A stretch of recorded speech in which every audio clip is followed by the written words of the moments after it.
Senate Committee on Commerce, Science, and Transportation will come to order. It is fitting this Wednesday morning, as we convene a hearing on Greenland, that we have snow on the ground and ice surrounding us. Today we're here to talk about something that just a few years ago was treated as far-fetched, but has long been worth serious consideration: the potential of the United States acquiring Greenland. Back in 2019, President Trump raised this issue, the idea of purchasing Greenland, and at the time it was dismissed by some as outlandish. But given shifting global dynamics, the geopolitical importance of Greenland makes this conversation one we can no longer ignore. It's a topic of interest to members on both sides of the aisle. Indeed, the idea for this hearing was one the ranking member suggested earlier this year. Greenland has never been some remote island.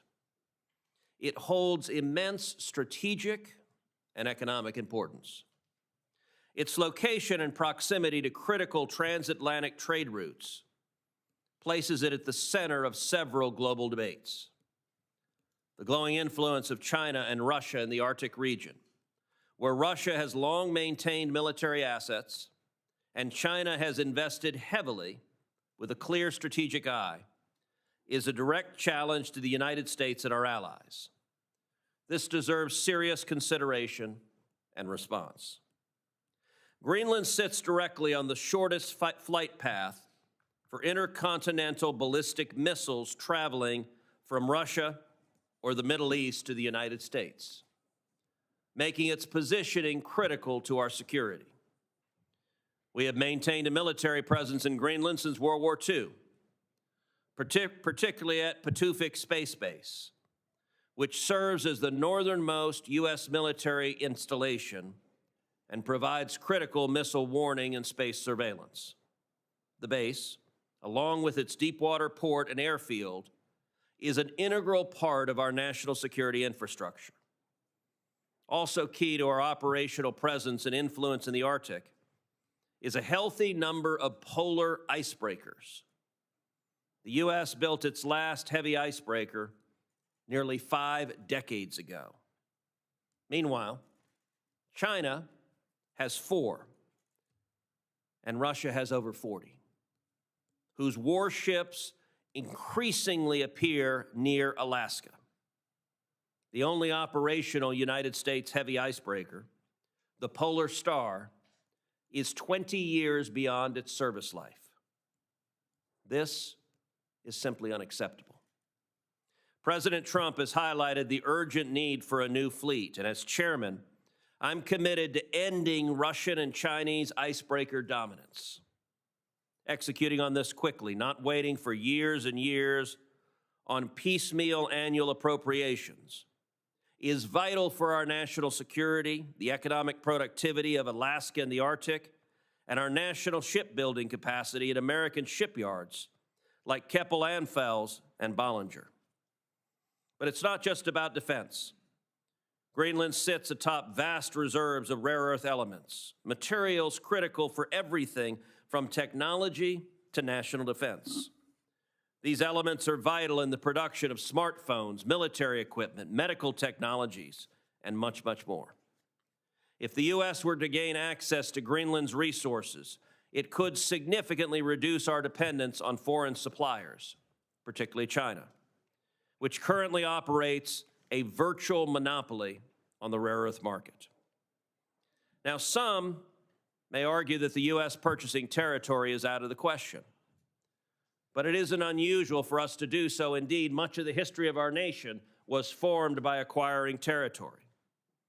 In 1803, President Thomas Jefferson negotiated the Louisiana Purchase with Napoleon, spending $15 million to purchase 828,000 square miles of land that ultimately became part of 14 states, many of which are represented on this committee today. From the Louisiana Purchase, we got portions of Arkansas, Iowa, Missouri, Oklahoma, Nebraska, Minnesota, Louisiana, New Mexico, the great state of Texas, North Dakota, South Dakota, Wyoming, Montana, and Colorado.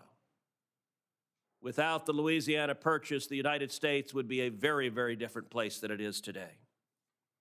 And then in 1867, the United States purchased Alaska from Russia, spending $7.2 million for what became our 49th state, and what ultimately gave this committee Senator Dan Sullivan. And indeed, purchasing territory from Denmark is not unusual. The United States purchased the Virgin Islands from the Danish Crown in 1917 to secure a strategic military position in the Caribbean, especially to protect the newly opened Panama Canal and safe-time maritime routes from Germany at war with Western powers. The acquisition of Greenland is not about military force. It's about diplomacy and shared interests, the same way we acquired the territories that make us the nation we are. And let us not forget, friends and allies can have tough conversations. The U.S. and Denmark have a strong relationship, and discussions about Greenland's future do not have to be adversarial. If Greenland's future were to include joining the United States, that would almost surely require the approval of the Greenlandic people, likely through a public referendum. This would be a mutual decision, and it is one worth discussing. For Greenlanders, there would be many benefits of becoming an American territory, including American citizenship, including billions of dollars of new American investment in Greenland that would raise the standard of living of the 50,000 Greenlanders there today. I look forward to hearing the testimony from our witnesses about the national security and economic implications of acquiring Greenland and about the opportunities and challenges we face. And with that, I recognize the ranking member for her opening statement. Thank you, Mr. Chairman, and thank you for holding this important hearing on the Arctic and Greenland, Americans' economy, and national security. The United States is an Arctic nation. My colleagues, Senator Sullivan and Senator Murkowski, say that early and often.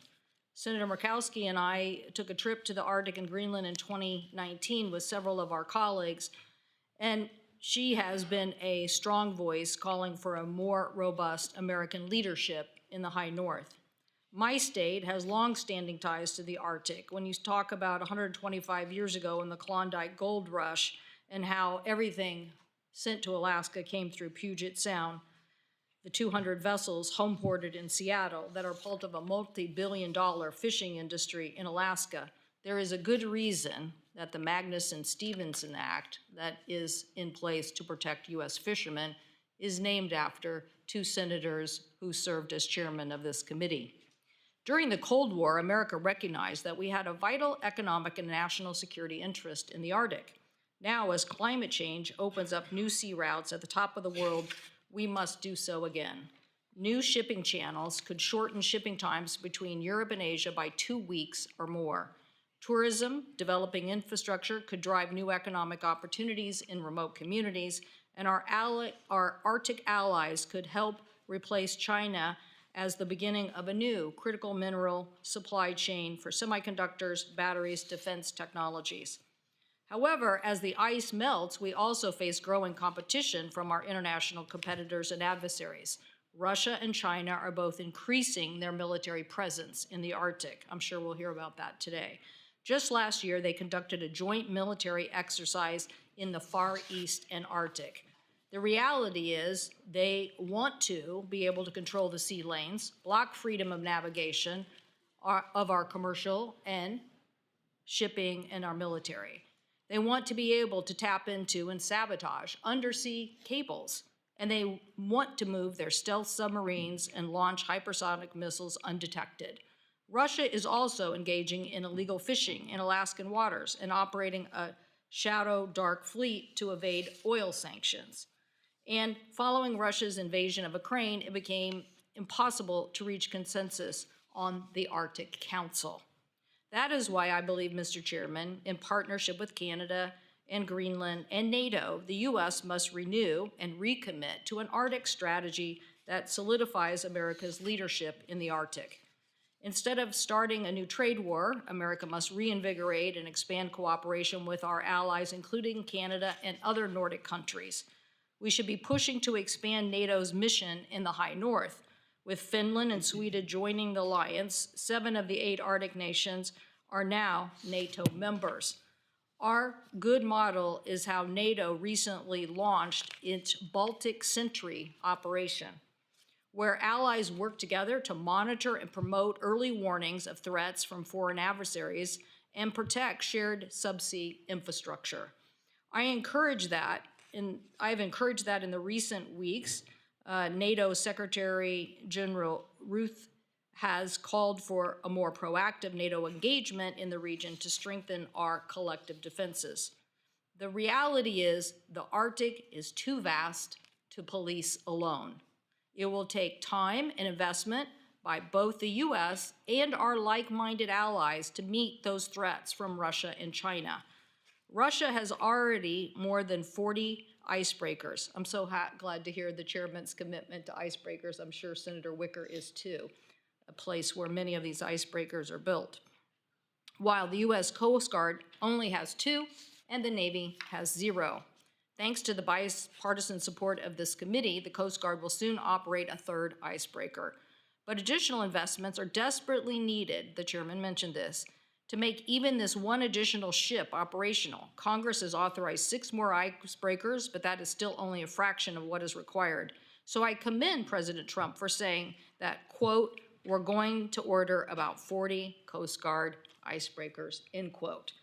We will need those icebreakers. In fact, I, 20 years ago, brought then Commandant Thad Allen to meet with several of our colleagues who were blocking these icebreakers. The future of the U.S. leadership, commerce, and security in the Arctic will require investments in these Coast Guard and military capabilities.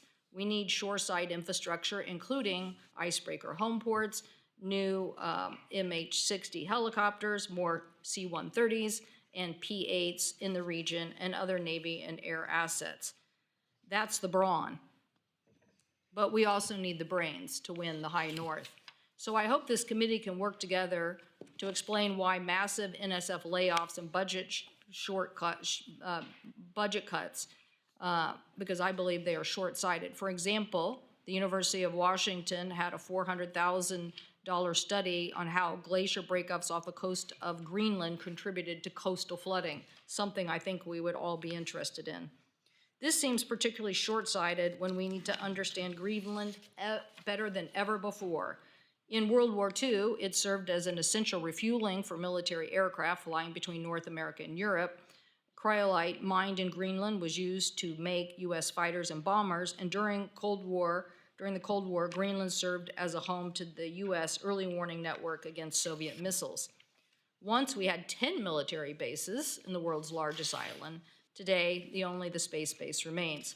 The good news is if we stop talking about buying Greenland and instead work quickly to reestablish U.S. interests, there have been, I think since 1951, many update agreements between Greenland and the United States. The one most recently, 2018, I think during the first Trump administration. These agreements are in place that authorize dual-use investments, new port infrastructure, fiber optic cable, radar, and power plants. Over time, Greenland can be a rich source for critical minerals, but there are still high barriers to that development, something I'm sure we'll hear about at today's hearing. But we can also support the expansion of tourism and infrastructure with airports, roads, and hotels. And I'm sure, as our witness from the Wilson Center, Dr. Pincus, will point out today, Greenland has a tremendous untapped hydropower potential. Someday, Greenland could become home to data centers to give us the edge in the race for AI, and I plan to introduce legislation that would authorize the Department of Energy to provide feasibility studies on the development of Greenland's hydropower potential. I also believe that we should direct the Ex-Im Bank and other agencies to provide support for more U.S. infrastructure investments in Arctic nations like Greenland. And as I said at the last hearing, the United States needs to do more to improve our strategic investments to counter our adversaries. I believe cooperation is the best interest of the United States, and the Arctic is too vast to just police alone. Hopefully, these coalitions and collective defenses can help expedite the U.S. interest there and support the scientific research and national security. So I look forward to hearing from our witnesses and continuing to make sure that America, maybe this Greenland incident, Mr. Chairman, will elevate this discussion that Senator Murkowski, Senator Sullivan, myself have been trying to get so many people to realize we are an Arctic nation, we have interests there, and we need to continue to move forward. Thank you, Mr. Chairman. Thank you, Senator Cantwell. We now have 4 expert witnesses before this committee. First witness is Alexander Gray, Senior Fellow in National Security Affairs at the American Foreign Policy Council. Mr. Gray served as the Chief of Staff to President Trump's National Security Council from 2019 to 2021 and helped form the administration's positions on elevating the U.S.-Greenland relationship. Our second witness is Mr. Anthony Marchese, Chairman of the Texas Minerals Resource Corporation, a public company focused on rare earth production, developing one of the biggest deposits of rare earth elements in the United States. He has over a decade of experience in the economics of mineral exploration. Our third witness is Dr. Jennifer Mercer, Section Head for the National Science Foundation's Arctic Sciences Section. She has more than 10 years' experience in Greenland and more in Antarctica. And our final witness will be Dr. Rebecca Pincus, who is the director of the Wilson Center Polar Institute. She has focused her research on Arctic security and geopolitics. Mr. Gray, we'll start with you. You're recognized for your testimony. Thank you very much, Mr. Chairman, Ranking Member Cantwell, members of the committee. I appreciate the opportunity to appear before you today on an incredibly important topic. My name is Alex Gray. I am currently a senior fellow at the American Foreign Policy Council. During President Trump's first term, I served as Deputy Assistant to the President and Chief of Staff of the White House National Security Council. Earlier, I had served at the NSC as Director for Oceania and Indo-Pacific Security, in which capacity I spent a fair amount of time working on China's relationship in the polar regions. My comments today will focus on the strategic and military importance of Greenland to the United States. Beginning in 2019 and continuing to today, President Trump has brought critical public attention to the question of Greenland's strategic significance in the Western Hemisphere and to America's national security. But it is critical to acknowledge, while that this topic has only recently gained widespread public attention, Greenland has long been a focal point for U.S. strategists looking to safeguard the periphery of our hemisphere. Before reviewing the history of U.S. interest in Greenland security and the threats that adversary influence or control of Greenland can pose to the United States, I want to make a general point about the ongoing dialogue concerning potential U.S. acquisition of Greenland.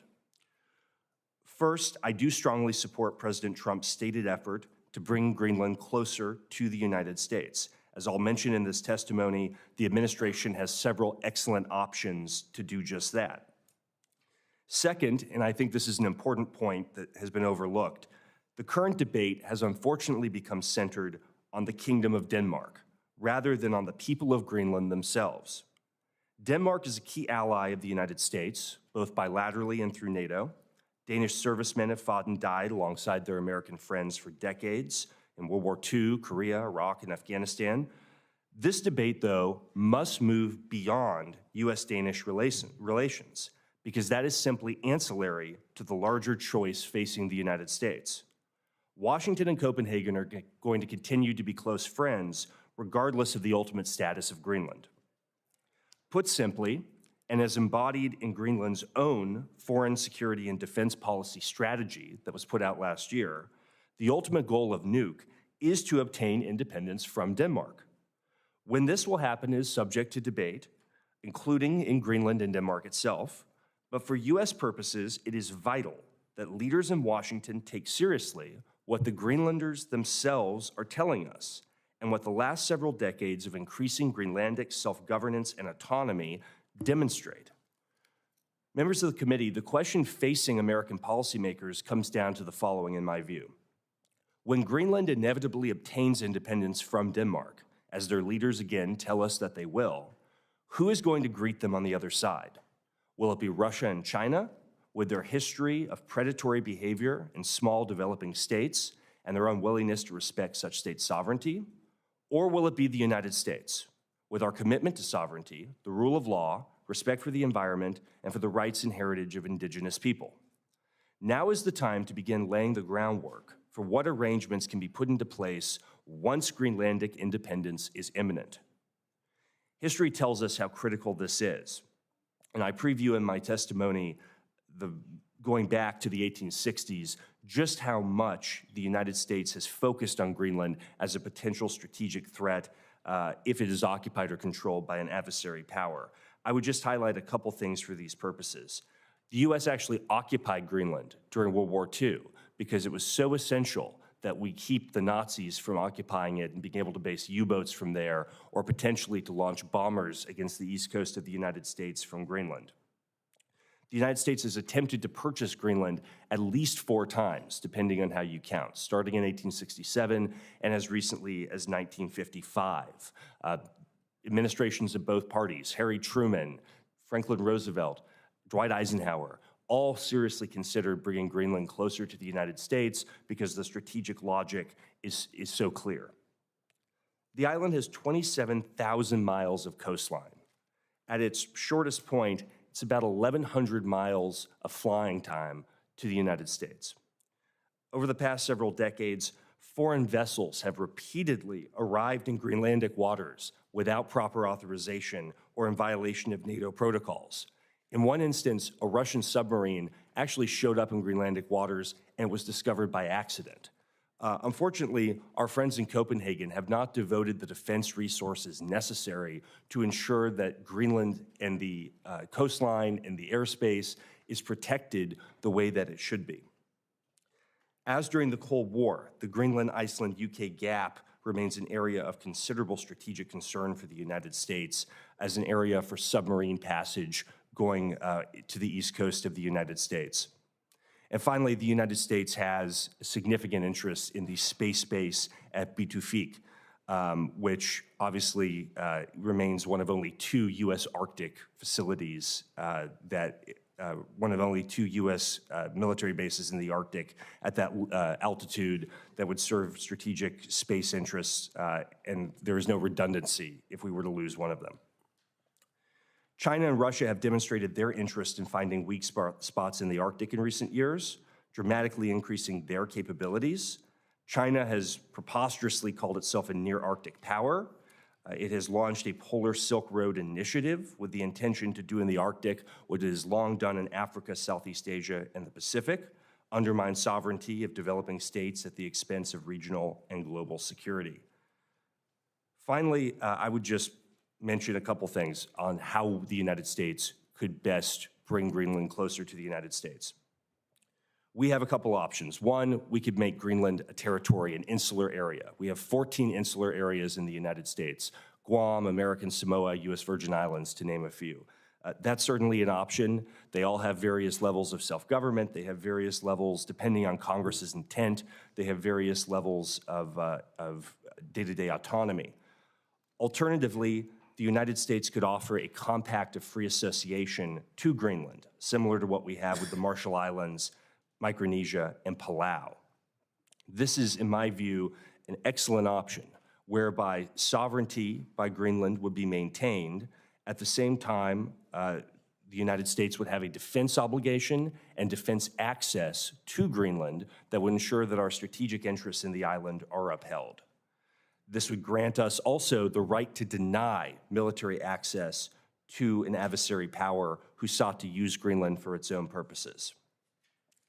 While both these options present opportunities and challenges, the point I want to make is this, Mr. Chairman, Ranking Member: the United States is running out of time to develop a coherent strategic response to an independent Greenland. The security stakes are too high to allow Greenland to obtain independence without a plan in place for the U.S. to ensure our core strategic interests are assured. As stated above, excellent options do exist and can be implemented given appropriate attention, focus, and will from the administration and Congress. Thank you, Mr. Gray. Mr. Marchese. Thank you very much, Chairman Cruz. Ranking Member Cantwell, and honorable members of the committee. Thank you for the opportunity to appear before you today to address Greenland's mineral riches and more specifically, the potential development of a critical minerals industry. I'm Anthony Marchese, and for 12 years have been chairman of Texas Mineral Resources, a public traded company that, along with a partner, is developing the Round Top project, a world-class critical minerals deposit just outside El Paso in Senator Cruz's home state of Texas. Round Top's diverse array of critical minerals, when combined with my 30 years experience in the capital markets, I believe gives me a unique perspective on the discussion of Greenland's riches. As the world's largest island, roughly 1.5 times the size of Alaska, Greenland presents a mining conundrum. On one hand, it is a treasure chest of not only critical minerals, but base metals, precious metals, and industrial minerals. A map prepared by the government of Greenland illustrates the obvious. Greenland's entire coastline holds what is indisputably one of the world's greatest collection of minerals in one jurisdiction. Throw a dart at any portion of the coastline, and you will undoubtedly hit a potential world-class target.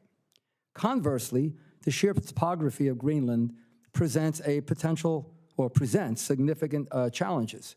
1 mile thick ice in its interior, covering 85% of the country, winter temperatures averaging 16 degrees Fahrenheit, and thick sea ice, which potentially create clogged shipping lanes.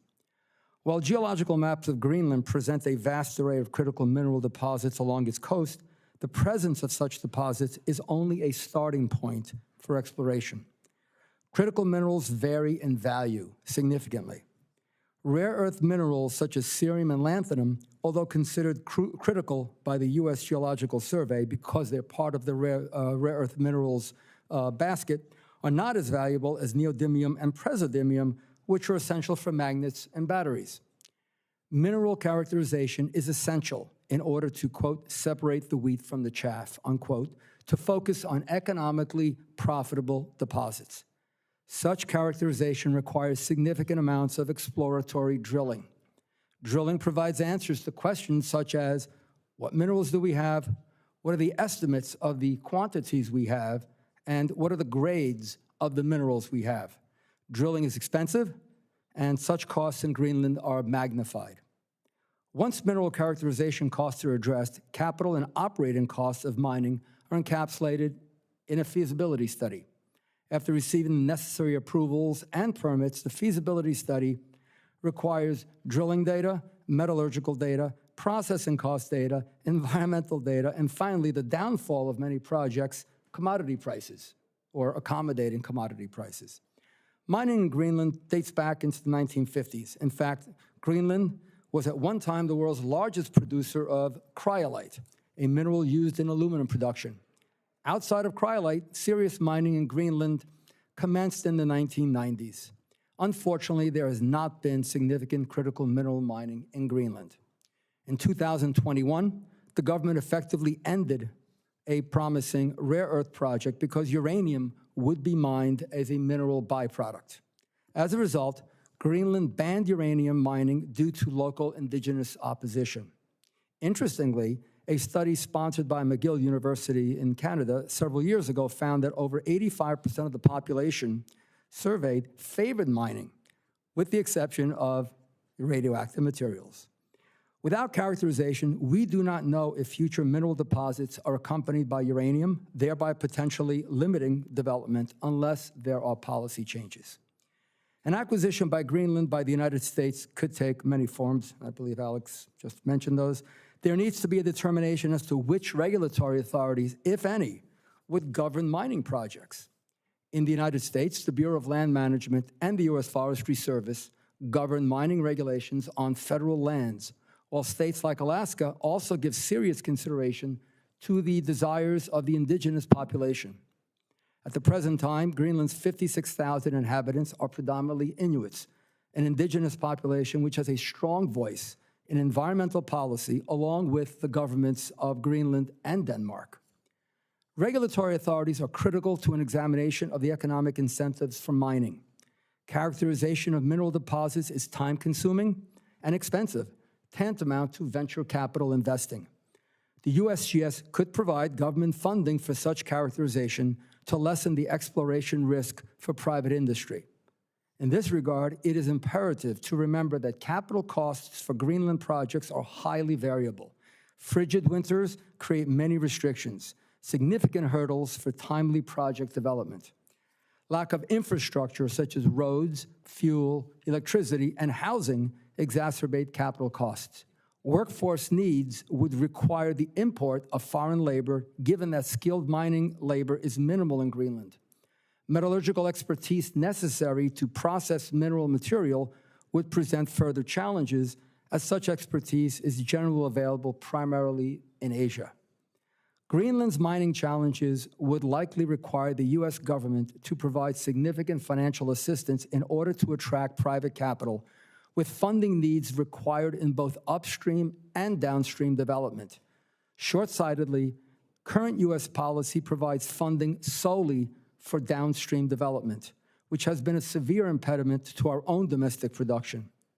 In conclusion, mining in Greenland can likely attract capital by providing significant financial incentives while simultaneously aligning local politics and environmental regulations in an effort to create a supportive investment climate for private industry.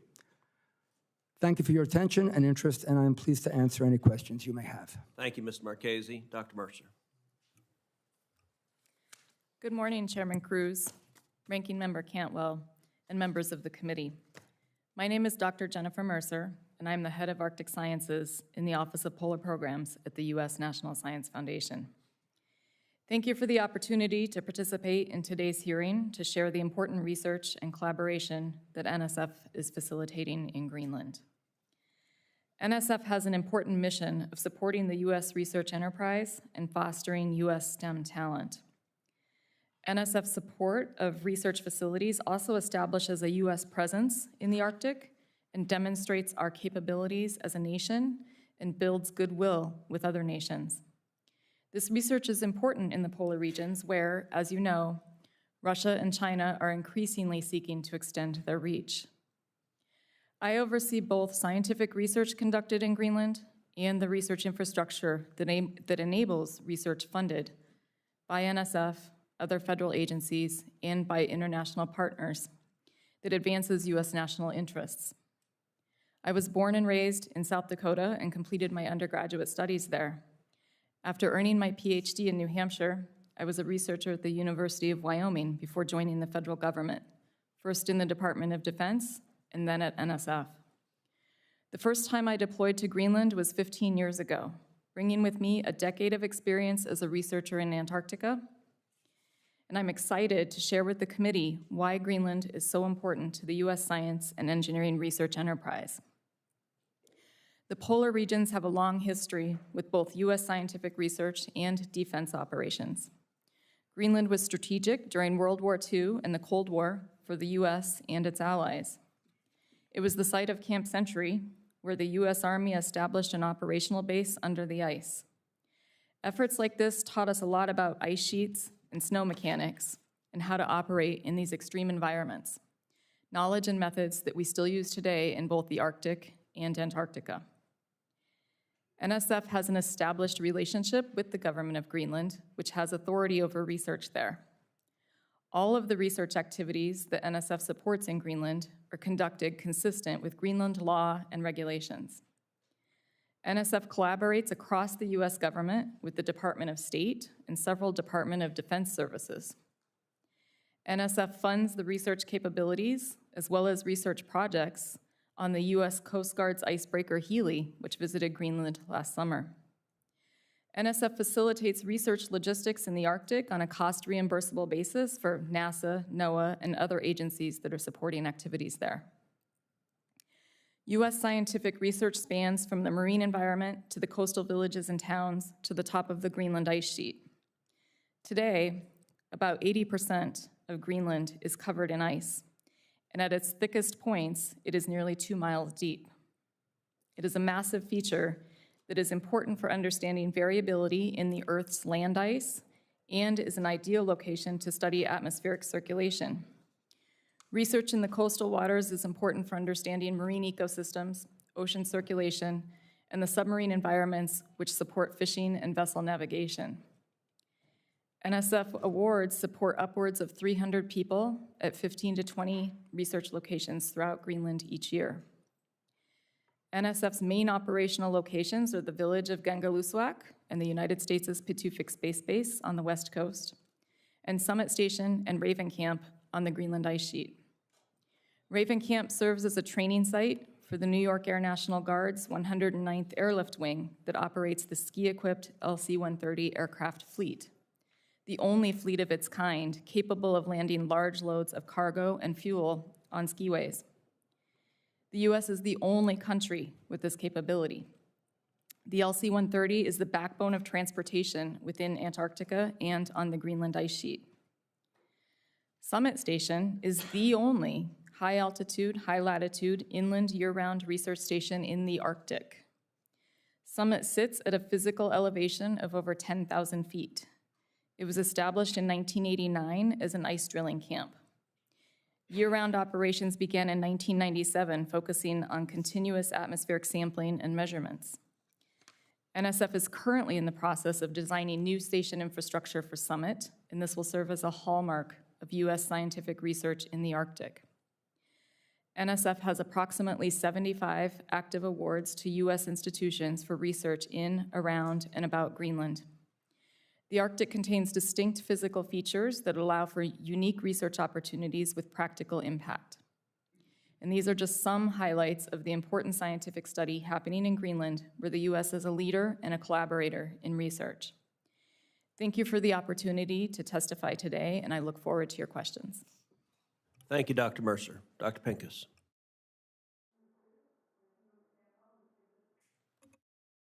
Committee, thank you for convening this hearing on the Arctic and Greenland. I'm honored to appear before you today as the director of the Wilson Center's Polar Institute. In keeping with the nonpartisan, policy-focused work of the Wilson Center, I offer the following comments on U.S. strategic interests in the Arctic and Greenland significance.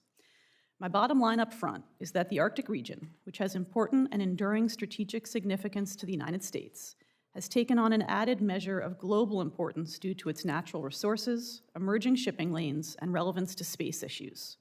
Greenland's importance is best understood in this broader Arctic context. The Arctic holds significant natural resources, including minerals, hydrocarbons, and fish. Emerging shipping lanes across the Arctic, including the northern sea route across Russia's coast and the Northwest Passage, are drawing increasing interest as ice coverage declines. The Arctic is also important to the space domain, since polar and near-polar orbits provide unique and valuable satellite views. Russia has core national security and economic interests in the Arctic. It is a region of top importance to Russia. China also has interests in the Arctic, including natural resources and emerging shipping lanes. China has no territory in the Arctic, and the region is outside core PRC interests. However, the complex and emerging China-Russia relationship plays out in part in the Arctic, and this makes China an important and influential regional actor. The U.S. established itself as the dominant polar power through significant effort and investment at the peak of the Cold War. Today, the effort that went into building U.S. leadership in the poles is at risk. The investments made in the 1970s are rusting away, and the U.S. faces a new and more complex global competition. Without a fresh wave of investment and attention, the U.S. will face severe limitations on its presence in the poles and could soon lose its dominant position. These weaknesses are apparent, and it is not surprising that U.S. competitors are leveraging the symbolic value of polar capabilities and operations to apply pressure on us. For example, China has leveraged its world-leading shipbuilding capacity to build a small fleet of research icebreakers, in contrast to the degraded condition of the U.S. polar icebreaker fleet. The Polar Star and the Healy were great ships in their day, but the Star is now 52, and the Healy is 28. The U.S.'s 10 ski-equipped LC-130s, which Dr. Mercer has already discussed, were built in the early 1970s, and they are all now 50 years old. These unique capabilities are approaching the end of their operational lives. Losing them would directly risk U.S. presence in the polar regions. When it comes to Greenland specifically, I would underscore that Greenland has enduring national security significance to the United States by virtue of its geographical position, and that Greenland's mineral resources have the potential to affect U.S. economic security. I would note that Greenland has other economic strengths that also merit consideration, and I'll offer a couple comments on each of those points.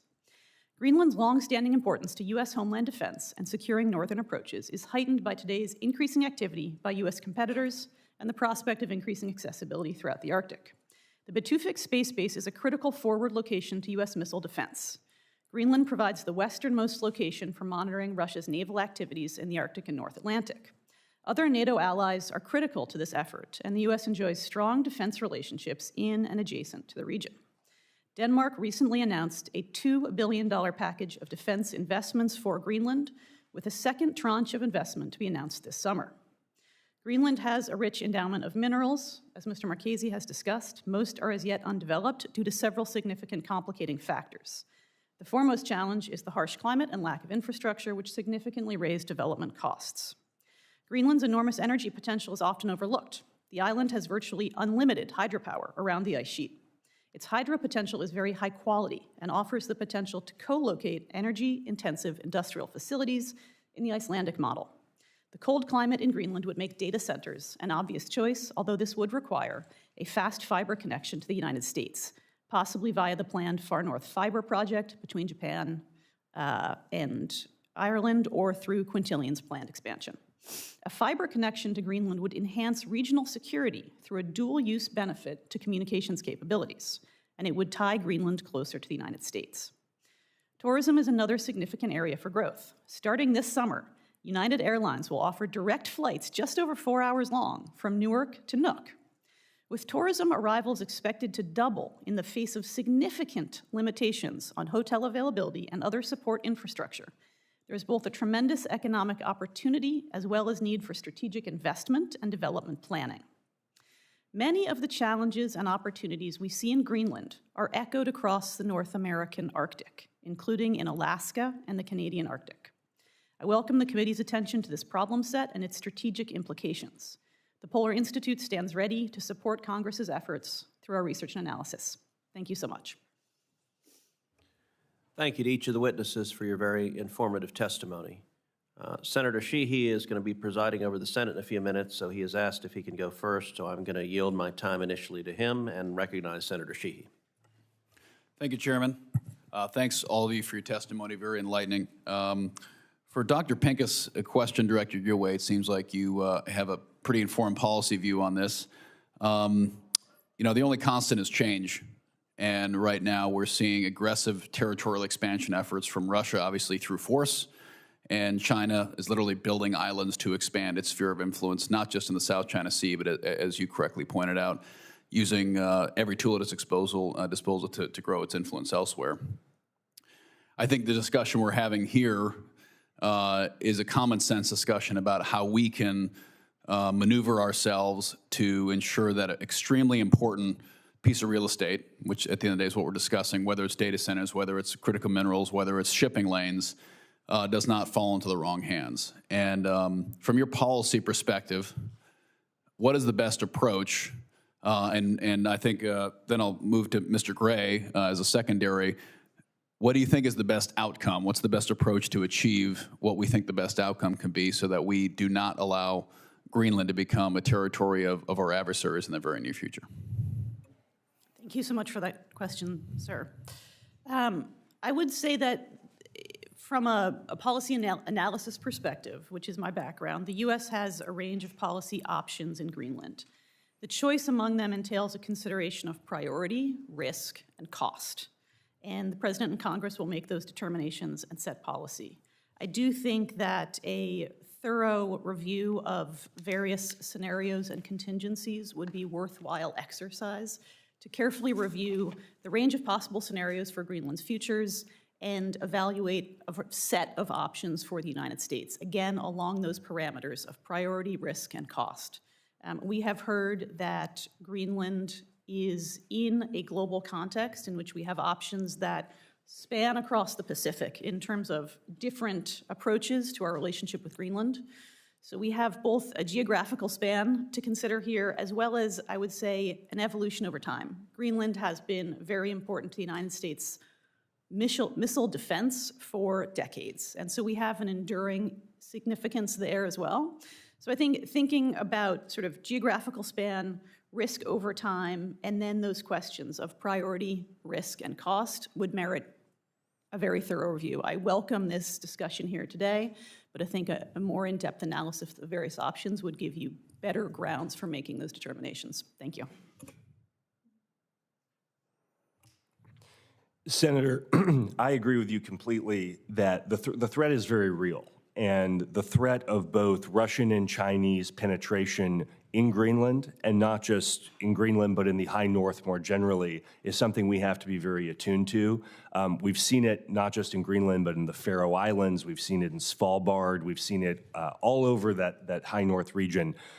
To me, the number one objective of the United States in Greenland has to be the same that it's been since the 1860s, which is to prevent, deny access and control to an adversary power who would use that space to threaten our homeland and our hemisphere. To me, the best way to do that, ideally, would be as an insular area of the United States, one of the 15th insular area that we have. Alternatively, if that was not feasible for whatever political or other reason, I think the alternative of a compact of free association, whereby critically we would have military access, but I think even more significantly, similar to our Pacific friends in Palau, RMI, and Micronesia, we would have the right of denial to deny formally and through a legal mechanism the right of a foreign adversary to use that space. I think that would be the ideal American solution. What do you think that's not going to come for free. So what's that going to cost? Well, I can tell you, sir, in the instance of Palau, Micronesia, Marshall Islands, it does cost development assistance. It costs, in Palau, we have a trust fund that we funded for decades. It is on the order of hundreds of billions of dollars. But I think, one, it solves a security dilemma that we have had for decades or centuries. And two, Mr. Marchese is much more eloquent on the natural resources side of this, but there are tremendous economic opportunities that I think can offset some of these costs if we do this strategically and thoughtfully. So I think I think there are ways to offset the cost, in short, Senator. Great. Thank you. Thank you. Ranking Member Cantwell. Thank you, Mr. Chairman. And again, thanks for holding the hearing. And Dr. Pincus, so Greenland is a NATO ally, correct? We have military relationships now that allows us to be there, and we have all these other relationships that we could take advantage of, both on minerals. It's, to me, there's just a cheering section in Congress that wants us to understand the Arctic, and we've been yelling about it, I guess, or cheerleading for icebreakers for a long time, because it starts way over on our side of the country. Before you get to Greenland, we are seeing the intimidation, the activities of Russia and China as it relate to our fish, intimidation in our waters. And so for us, it doesn't start and end at Greenland. It is this issue you and others articulated of a melting ice that gives a Northwest Passage, that gives a whole new trend of interest. So, but when you think about what you mentioned, everything from, space to natural resources, what do you think is the most important thing we could do now to bolster that alliance? Is it a more broadened NATO agreement? Because with this Baltic Sentry operation where we're trying to stop what Russia is doing, is it some other capability right now on this communication issue? And then, while I'm not against the mineral agreement or enhanced mineral agreement, it seems to me that the hydro relationship, given what Mr. Marchese said about the ice being this challenge, here, ice is our friend, and ice is creating a ton of hydro. And if you do the sea cable, it seems to me like this is that getting a stronger NATO relationship, getting our expansive view of how this fits into the larger Arctic picture, and taking advantage of the easy layups would be things that we should do. Thank you for that question, Senator. again, I'll go back to my earlier point that the U.S. has a range of policy options. And the first step is to define the problems that we are focused on really carefully, because it's hard to talk about answers if you don't know, if we're not all in agreement on what the problem is. But I think— I call that the correct environmental assessment. But in terms of policy options, I think, the acquisition of Greenland is a really interesting option that deserves very careful scrutiny and weighing. I do think that it is a challenging option. I think there are some practical hurdles that would have to be overcome, and we can have a discussion about what those would be. I do think cost is an issue, but I think there are a range of options that, again, can be weighed against the problem, the risk we face, and our relative prioritization of it. And so if we put territorial expansion sort of at one end of the spectrum here, and then we can think about what might be smaller scale policy options that would be a less total solution, but might Okay, be— let me ask you something differently. If we weren't discussing Greenland and what the president said, would you be arguing for a larger NATO relationship and a larger Arctic agreement between the United States and NATO allies? I think the NATO alliance is becoming more active in the Arctic region without that agreement. And NATO is a large alliance that moves fairly slowly. So it has taken some significant steps to be more active in the Arctic in the last few years, and that process has been balanced against the ongoing demands of the war in Ukraine. Well, you could say we were slow on icebreakers too. So this is this awareness issue of we're trying to get the whole country to understand this challenge. I will say that the U.S. and Denmark have a bilateral defense agreement for the defense of Greenland from 1951 that did not include Greenland. That agreement was expanded in 2004, the Igalikuy Agreement, to better include Greenland's voice. But 2004 is 20 years ago, and Greenland has taken many steps towards independence since then. So a new, perhaps trilateral defense agreement that is responsive to U.S. security concerns, as well as the new political powers that have devolved to the Greenlandic government, I think is something that in the short term certainly could also deserve some attention. Thank you. Thank you, Mr. Chairman. Thank you, Senator Cantwell. Mr. Gray, if the United States were to go forward with attempting to acquire Greenland, it would likely require the active agreement of Denmark and also the vote of the people of Greenland that this was a mutually beneficial step. Let's focus initially on the first part. From the perspective of Denmark, what are the benefits to Denmark of considering this negotiation? Well, Senator, I would say Denmark has failed, unfortunately, to provide the type of security that the alliance, that NATO, that we all need in the Greenland region, in the Arctic, for a long time. So having a U.S. commitment to take on some of that security burden would be beneficial to Denmark based on their behavior to date. I know they've recently increased some defense spending relative to Greenland. That's great, but we have a pattern of decades of neglect. So I would think that would be to their benefit. Look, I think the larger question here, Senator, is Denmark is not going to have as a constituent part Greenland over the long term.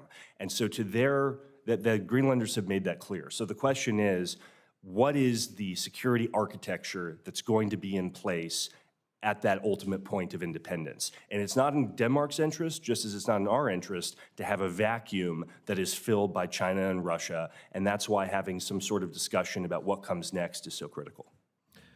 So if I'm understanding your testimony correctly, there are three principal benefits to Denmark of considering selling Greenland's territory to the United States. The first is that their existing defense obligations put significant costs on Denmark, costs that are a real burden to the government of Denmark and the people of Denmark. The second is if the United States were to shoulder the cost of providing that defense of Denmark would also significantly increase the defense defense of Greenland, rather, would also significantly increase the defense and security of Denmark, and limiting the role of Russia and China in the Arctic also inures to the defense benefits of Denmark. But number three, and this is an important point you made, we are seeing a growing independence movement in Greenland. If Denmark were to negotiate today with the Trump administration to sell the territory of Greenland to the United States, it would presumably be able to negotiate some substantial sum of money. That's how we purchased Louisiana Purchase, that's how we purchased the Virgin Islands, that's how we purchased Alaska. If Denmark does nothing and Greenland declares independence, then rather than getting some substantial sum of money, Denmark gets nothing. Is that a fair summary? I think over the ultimate time frame we're talking about, Senator, that's true, because I believe we should take the Greenlanders at their word that they will be an independent country at some point. And ultimately, sir, it is not in Denmark's interest to leave a security vacuum in the high north. In addition to your point about the costs, they will suffer as much as anyone from having what I think is the 100% predictable outcome of China and Russia stepping into that vacuum if we don't have some sort of clear security architecture in place. So I think that's very powerful. Let's turn to the benefit to the Greenlanders. And Mr. Marchese, I think if this were to proceed, it would in all likelihood require a referendum of the people of Greenland making a choice. Do you want to become an American? Do you want to join the United States as a territory or in some other legal structure? And there's been some chatter online about an early public poll that was done that suggested that currently Greenlanders did not want to do that.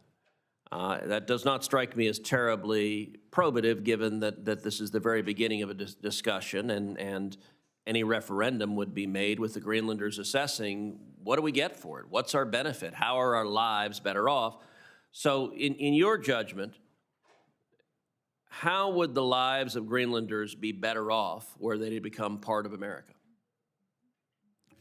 Senator, I mentioned in my testimony that McGill University had done a survey of the population, and they were for mining. So I believe part of it is the recognition that were the United States to come in, more than likely, they would provide some form of financial assistance to allow private companies to come in and mine. And the vast majority, I think they said about 85% of the Inuits wanted mining, with the exception of uranium. That's a separate topic. The point is, I believe once the Greenlanders recognize that the United States would come in and provide a lot of assistance, that mining jobs would be there, and that's very important for the population. There just isn't that much mining right now, and I think that if there were the prospect of financial assistance to jumpstart the mining industry, I think you would see more Greenlanders interested in becoming part of the United States. Well, we see significant discussion. I sat down this past week with the ambassador from Denmark and with the ambassador representative from Greenland, and one of the things we discussed is the very significant benefits that come with American citizenship. And I think, for example, of Puerto Rico, where the people of Puerto Rico enjoy a considerable upside from their current status as an American territory. And were Greenland to agree to this acquisition, the Greenlanders would get the invaluable asset of American citizenship, but also would benefit from billions of dollars of additional investment in Greenland to develop those rare earth minerals, the vast resources they have that are not currently being developed. Tell us, how would the investment increase, and how would that benefit Greenland and America if Greenland's status were to change such that it were part of the United States? Senator, the first step, as I mentioned in my testimony, would be to actually provide, I believe the USGS would be the best forum or the best agency to do this, but with the USGS's assistance, undertake a massive mineral characterization in the country. Well, first of all, that in and of itself, it's not a short-term process. That's probably a few years to do that. That in and of itself would provide jobs for people. Remember, there are only 56,000 people there, so you don't need that many to be happy to have the entire country be happy. So the USGS comes in, provides some assistance to map, in essence, map the area to figure out which deposits are real, which deposits are not real. Once you do that, then you start getting into convincing companies to put money in, and that provides even more jobs. So I think even before you start putting a shovel in the ground to create a mine, you have, in my opinion, the potential for thousands of new jobs in a mining industry. I mean, at the end of the day, Greenland, in my opinion, can become a, with obviously responsible environmental oversight, can become a major international producer of all types of minerals, not to mention, as Senator Cantwell said, a potentially large hydro industry. And that in of itself requires, forget about rare earth minerals, but as an example, the hydro industry would require a tremendous amount of jobs. But remember, the expertise has to be developed also. So there are potentially massive economic benefits. I believe massive potential. Senator Kim. Thank you, Mr. Chair. Mr. Gray, I would like to start with you. You talked about two different ways in which this might proceed, about Greenland becoming an insular area or a COFA agreement. I just wanted to ask, does that mean it's safe to assume that you don't think the U.S. should consider use of force or economic coercion to take control over Greenland? Sir, I don't think the United States should use any sort of coercive behavior toward a NATO ally, meaning Denmark. Yeah, and because this has implications even beyond just Greenland, beyond just our conversations with Denmark. Do you think that the U.S. talking about potential use of force or not taking use of force off the table in places like Greenland and Panama, that weakens our arguments when we're criticizing or going against Russia and China for their infringements upon sovereignty in Ukraine and or maritime boundaries in the Indo-Pacific? Sir, I think what's critical is that the United States, the comments I think you're referring to had to do, in my view, with making sure that nothing was off the table in terms of if an adversary were to gain access to key parts of the Western Hemisphere. And I don't think we can take anything off the table to prevent an adversary from gaining control of key choke points. I think, obviously, in terms of allies and partners, we would never want to use military force or coercive means. When it comes to this decision that you're saying that we benefit from having a COFA, when we would benefit from having insular partnerships here on this front with insular areas, I guess I wanted to just understand, why does it have to be that route? So, for instance, you talked about the Faroe Islands. Iceland is also up in that area. Would you recommend to us that we consider making offers to those places for those same offers of insular areas or a COFA? I wouldn't, sir, mainly because they're not part of the Western Hemisphere. And I think this, if you look at the history of our relationship with Greenland, the history of our strategic concerns with Greenland, it's unique. And it really is, if you go back and look at the history of the United States in the World War I period, when we were negotiating with Denmark to retain, to purchase the Virgin Islands, one of the things that we did at that same period was we actually waived the Monroe Doctrine, one of the few times we've ever done this, and told the Danes that we had no objection to them gaining additional political control over Greenland, which wasn't fully established at the time, as part of our larger negotiations over purchase of the Virgin Islands. So this is clearly within the framework of the Monroe Doctrine, of hemispheric defense, of kind of traditional U.S. strategic conceptions of the outer perimeter of our hemisphere. I think this is very different from some of the examples you mentioned. Well, I think Faroe Islands, Iceland, closer to the United States than Micronesia, Palau, other places where you said that we have COFA agreements to. I don't understand the difference. Well, those, sir, I think are uniquely important because of their strategic location relative to the Indo-Pacific and relative to some of the scenarios that might be important for us in a military contingency. And you know that, I'm sure, the history of how we acquired those and why they continue to be so critical. I guess what I'm just trying to get across here, and I also had conversations with Greenlanders over the course of the last week, is everything that we're saying here in this room, we're all in agreement that there's strategic value in Greenland. And we should be pushing forward on the icebreakers and so many other things that we should be doing. But I feel like we are getting in our own way by having this conversation about acquisition at a time when that's not even needed. I mean, I'll be honest with you, the Greenlanders I talked to were insulted that we were talking in this way about their own land, as if they're not even there, as if we can just purchase this and buy this, as if they are just an object. And that's what they said to me, that it feels like we're saying they are an object that we can just take because we are the richest, most powerful country in the world. So I just want to push back here because there's so much that we can be doing without having to own Greenland. So much more scientific partnerships, so much more that we can offer when it comes to minerals and mining. We should just be pushing forward in that regardless of what happens with a potential referendum going forward. So that if they do get to that place, we are already positioned ourselves as a strong partner. No doubt more we can do right now.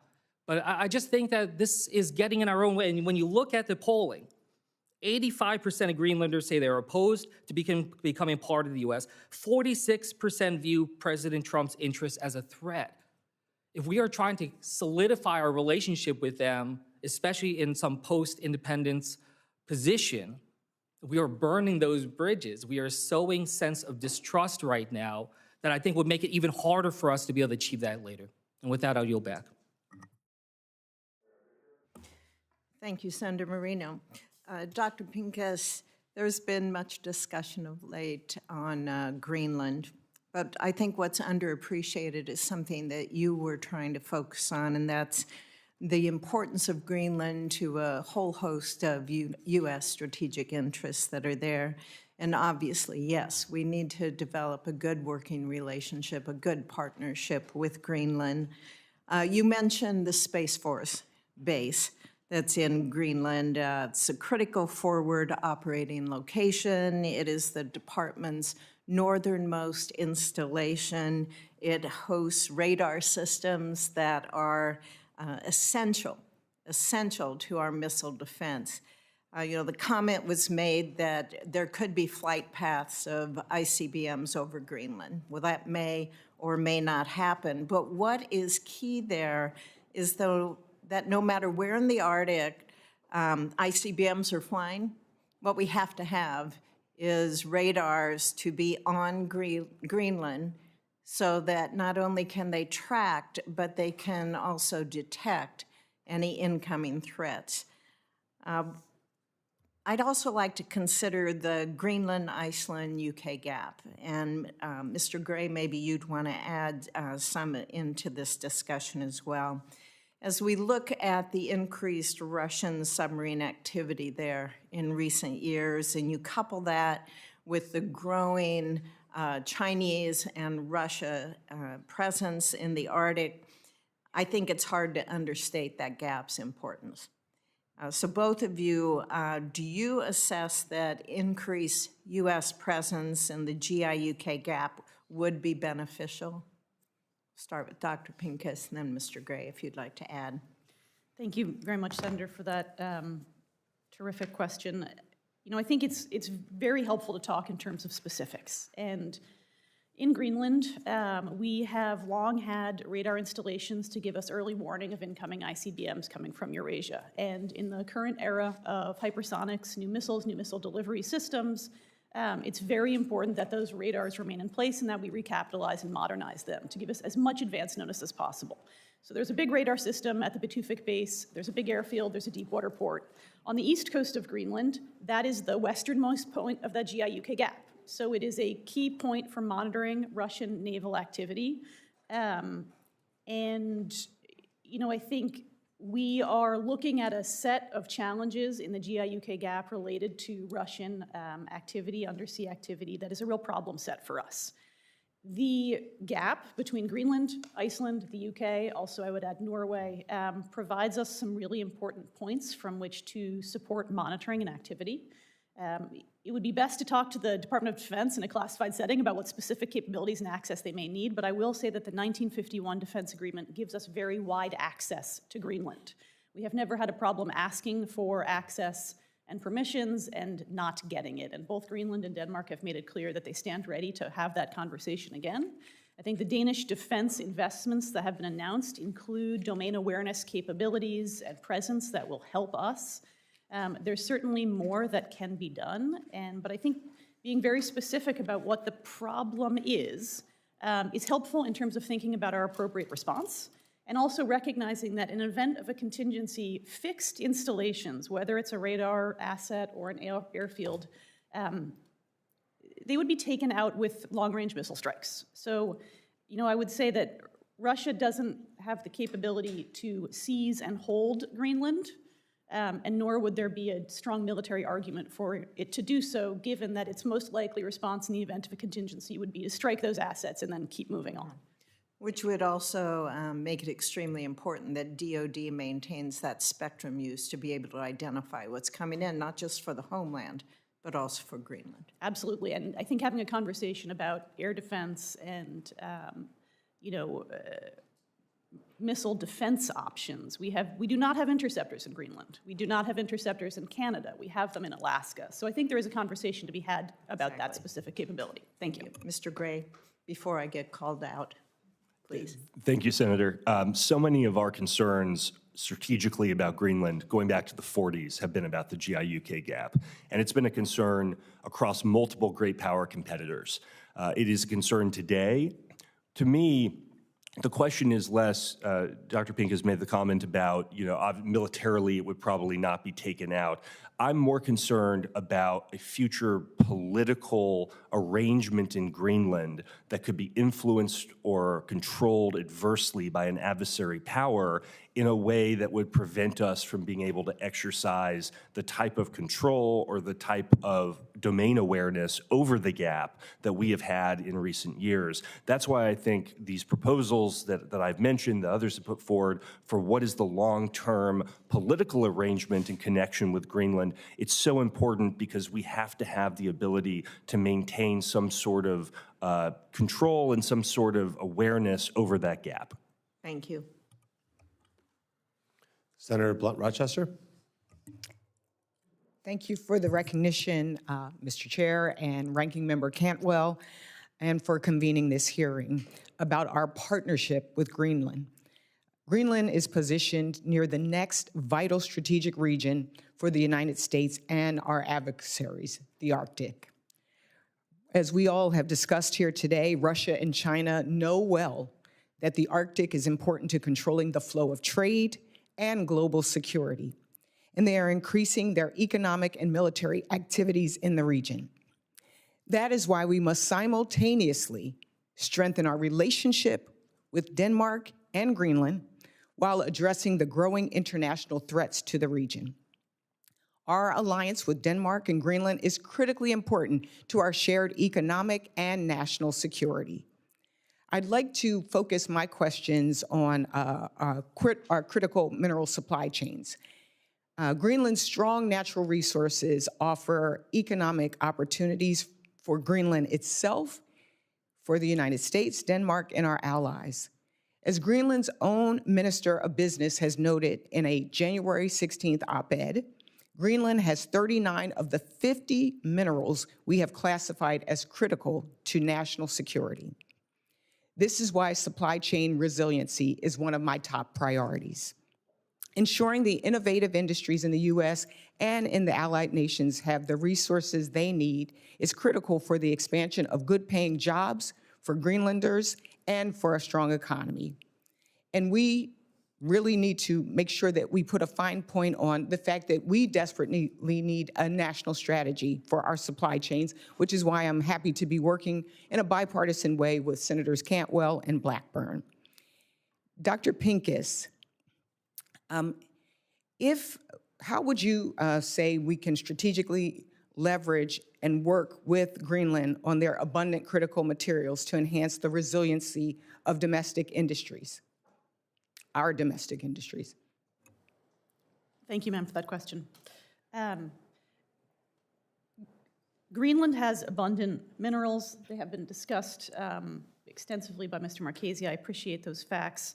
There are significant challenges bringing those minerals to market, and there are, as he's also discussed, there are conditions that increase the price. It's a harsh climate. There's very little infrastructure. And so companies operating in a market context are generally going to look elsewhere. And this is amplified by a global context in which mineral prices are volatile. And a mine is a long-term bet. We're talking a 20, 30, 40, 50-year bet. And under that current set of conditions where you have to spend a lot of money up front to develop a mine in Greenland, and you don't know what the prices are going to be in 20 years when your ores spit out, it's hard to justify that. That would require non-market interventions to overcome, whether it's government funding roads and infrastructure, providing grants or special investment vehicles to provide capital that is not available in the marketplace. That problem set exists in Alaska and also in the Canadian Arctic as well. The North American Arctic has abundant natural resources. They're in the United States' backyard. It's very tempting to construct those short supply chains. But the price challenges remain. And I think if we can find solutions to help overcome some of those challenges, our domestic supply lines would be much stronger. The environmental standards across North America are the highest in the world. The problem is solving for these non-market interventions that are required. And I think that is going to be an ongoing challenge, and we can think creatively about some new technological tools that could be brought to bear. About joint partnerships, our allies are also interested in breaking China's stranglehold on critical minerals. So the extent to which we can find common solutions, I think that's terrific. Are there any new initiatives that we should know about or consider? I think we have agreements on minerals with a lot of our close allies, and that is something that can continue to be advanced. The U.S. government has taken important steps to, identify novel tools and make funding available. And I think if it was easy, we would have done it a long time ago. It's also important to remember that processing remains China's key stranglehold. There are critical minerals around the world, but China controls almost all of the processing chain. And we can't just secure access to minerals, we need to break their grip on processing. Just to follow up on Senator Kim's points, I'm curious, in your opinion, in what ways can we build on our strong historic partnership with Greenland while respecting sovereignty and our commitment to our NATO allies? I would echo what Mr. Gray has said about making this, putting Greenlanders at the center of this conversation and listening to them carefully. They very clearly want independence. They're interested in developing their minerals, but also are very concerned about environmental standards. The Greenlandic government took on the authority over natural resource decision-making in the 2009 Self-Government Act. So Greenlanders fought for the right to control their natural resources, and I think it is unlikely that they would be willing to cede that control. So as we move forward with this conversation about potential acquisition, I think, as Mr. Marchese mentioned, the importance of the regulatory authorities will continue to be at the center there. Great. Thank you so much. I yield back. Well, thank you. Now I recognize myself. So question for all of you, just a quick hits here. So start with you, Mr. Gray. Some of my colleagues on the other side of the aisle have called President Trump's desire to purchase Greenland a clickbait distraction. Yes or no, do you characterize this conversation as a clickbait distraction? No, and it wasn't when Harry Truman or Andrew Johnson or Dwight Eisenhower did it either. Okay, Mr. Marchese? No, sir. We have a lot of mineral potential there, and it's certainly one of the options we have moving forward. Dr. Mercer? Thank you for that question, but I apologize, that's outside the purview of my agency. Okay. Dr. Pincus? Not at all. And I would note that President Trump's expressed interest in Greenland during his first administration yielded very significant steps forward in the U.S.-Greenland relationship. I would point to the reopening of our consulate in Nuuk as a landmark accomplishment that has done tremendous good for the U.S.-Greenland relationship. That was a direct result of his intervention as his first term. Thank you. Perfect. So not a clickbait distraction. In fact, actually a very worthy conversation. So let me ask you again the same from the perspective of the 56,000 people who live in Greenland. Let me just point out that's basically the size of Westlake, Ohio, where I live, is the entire population of a country that is sorry to say it to my colleague from Alaska, 50% bigger than Alaska. He likes to always point out how big Alaska is versus the rest of us. So, Mr. Gray, if you were a Greenlander, would you rather have be part of America, a $27 trillion economy, or part of Denmark, that's a $407 billion economy, given the strategic imperative, the cost of investment, the ability to yield money from the international markets, the ability to defend yourself against Russia and China, where this is going to become a strategic imperative? Who would you rather be on the side of there? Well, Senator, I think the answer is obvious that it's the United States, but the question for me is not between Denmark and the United States. It's between the United States and China and Russia. And I think that answer is even more obvious. And your colleagues had mentioned something about sovereignty. To me, this is about preserving the sovereignty of the Greenlanders from countries, from adversary nations who have a long history of undermining just that type of sovereignty when our tradition has been to uphold and protect it. And Mr. Marchese, if you think about, let's say Greenland became a sovereign, independent country, 56,000 people. How would it possibly be able to afford the kind of infrastructure improvements, mining operations, and the ability to provide for its own people as an island, literally and figuratively, financially? Senator, by itself, first of all, it's obvious now that there isn't any, again, according to my purview, mining there. So clearly something needs to be done.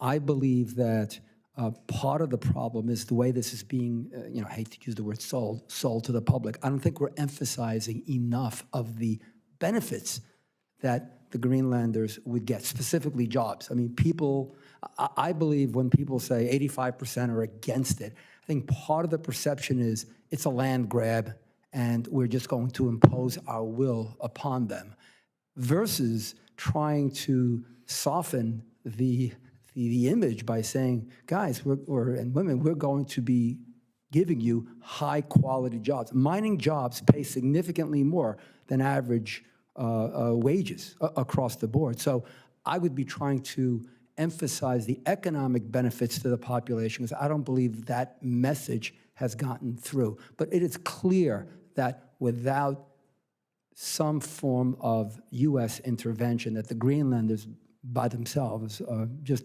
can't make. It's a $3.5 billion GDP. That's smaller than some of the mines in the world. So they need help. Yeah, I mean, I'll close with this. It strikes me that to my colleagues on the Democrat side, and look, I've had an entire almost 6-week term in the United States Senate, so as the new guy on the block, it strikes me that the knee-jerk reaction of anything that President Trump says has to be met with a complete irrational response that it's bad before ever even processing it is what prevents us from getting great things done. I mean, I think at the end of the day, what we should do is recognize that we have a commander-in-chief that knows the difference between Greenland and Greenville, and that is actually capable of putting a deal together that is his actual forte. And if we can put a deal together where the United States of America can acquire Greenland and the people of Greenland are happy, it should be an absolutely bipartisan attitude. And I hope that my colleagues will get there. And I will yield my time and then recognize our senator from Michigan who did not win the National Football Championship this year. Thank you, Senator Moreno. That is true, but the University of Michigan is always very excited to beat Ohio State. That is really the only game that matters every year for Michigan. Before getting to my questions, I want to first share that I recently had the pleasure of speaking with the ambassador of Denmark and the head of representation from Greenland to discuss our long history of military and economic cooperation. Greenland and Denmark are steadfast in their commitment to prioritizing collaboration with allies like the United States, whether that's through increased coordination related to critical minerals, partnering on scientific research or navigating the security concerns that are very real in the Arctic. And certainly that's why I find it troubling that while our ally is aggressively and actively seeking increased partnership with the United States, we have President Trump that insists on purchasing land that is, let's be very clear, it's not for sale. It's just simply not for sale. The president suggested that the United States needs to own Greenland to defend our national security is wrong. In fact, threatening our NATO allies really in this fashion undermines our shared mission to work together as allies to counter both Russia and Chinese footholds in the Arctic as well as around the world. Our strength as a country is economic, it's military, but it's also our friends and allies, which are incredibly important for national security. Despite his emphasis on the strategic importance of the Arctic, President Trump has already threatened to upend our economy and our relationship with another Arctic ally with tariffs against Canada.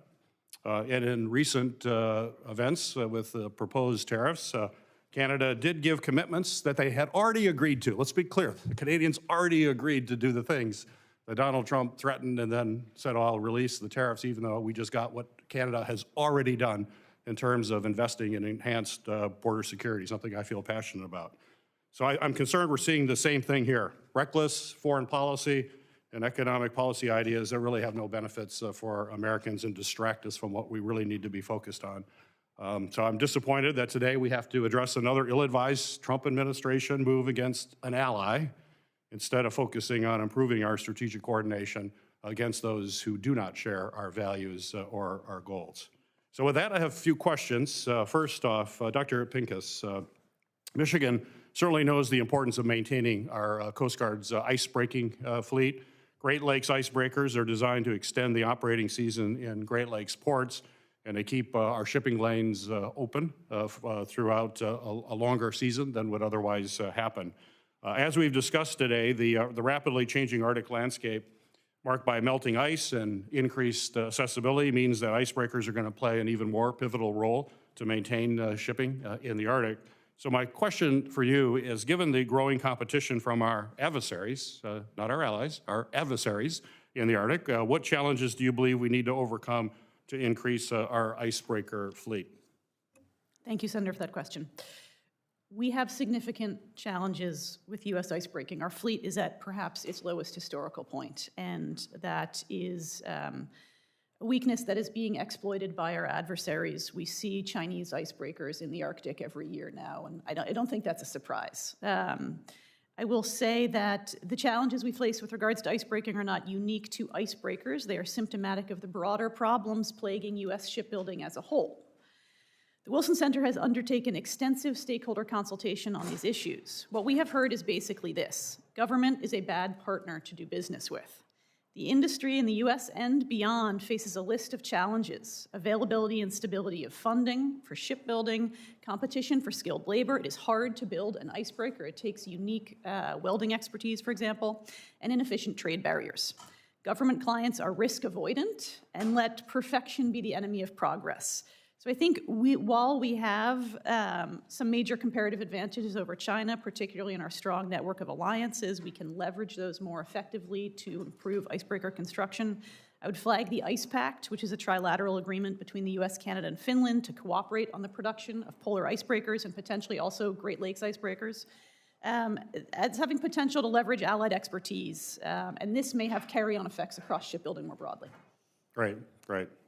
Dr. Mercer, I know that both Arctic and Antarctic research requires collaboration across a number of government agencies, and that this research is absolutely key to our understanding as to how to operate in those regions. So my question to you is, in addition to the economic and security importance of the Coast Guard's role in overseeing our icebreaker fleet, which we just talked about, could you discuss the role that the Coast Guard plays in supporting NSF work and how important that is to support? Absolutely. We have a very strong working relationship with the Coast Guard, both in the North and the South. And in the North, NSF actually funds all the science capability on the Healy, as well as the technicians that operate the science capability on the Healy. We also fund a lot of research that happens aboard the Healy. So for example, when it was transiting from Alaska over to Greenland, north of Russia. We had active research on that cruise last year. Great. Thank you. Thank you, Mr. Chairman. Thank you. Senator Blackburn. Thank you, Mr. Chairman, and thank you to each of you for being here. Mr. Gray, I want to come to you. Many of us have seen what China has done in Africa, around Djibouti, with the port that is there, and also in Latin America. And we have listened to Xi Jinping and the CCP leadership talk about the Polar Silk Road and putting this as a part of their Belt and Road initiative. So I'd like for you to talk about why it is important that we strengthen this bond with Greenland and pay more attention to this because of the impact of the CCP. Senator, it's a great question. This is a playbook that the Chinese Communist Party run. They do it all over the world. I've seen it personally in the South Pacific. They do it in Latin America. They do it in Southeast Asia, in Sub-Saharan Africa.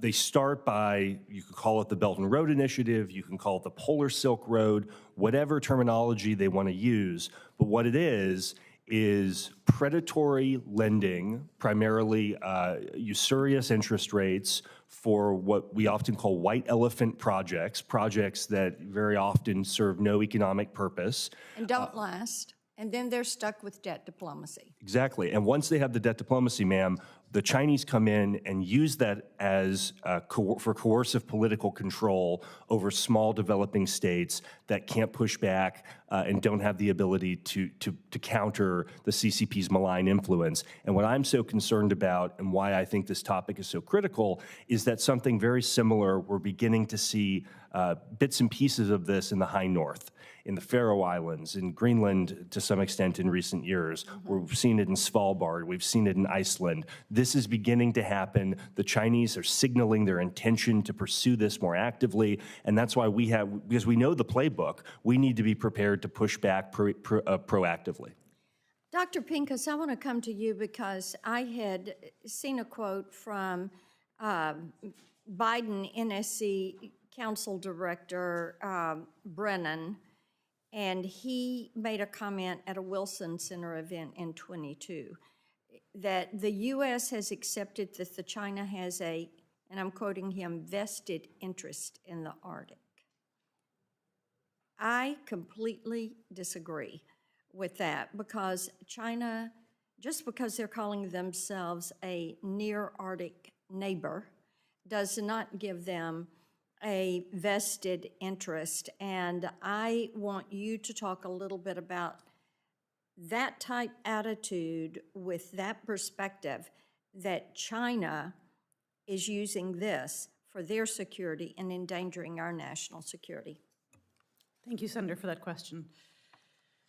China has expressed its interests in the Arctic with an Arctic policy statement that came out in 2018, and they mention a host of interests that they have in the region. They talk about the emergent shipping lanes, they talk about natural resources, they talk about scientific data, and so those are their articulated interests in the region. And I think it's, you know, in terms of their economic interests, China is a resource importing country. There's a lot of resources in the Arctic region. It is not surprising that they would pursue those resources.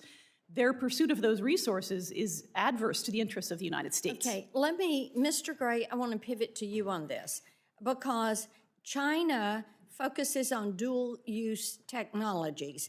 And of course, we don't know where the China Economic Development Department, MOFCOM, ends, pardon me, and their military begins.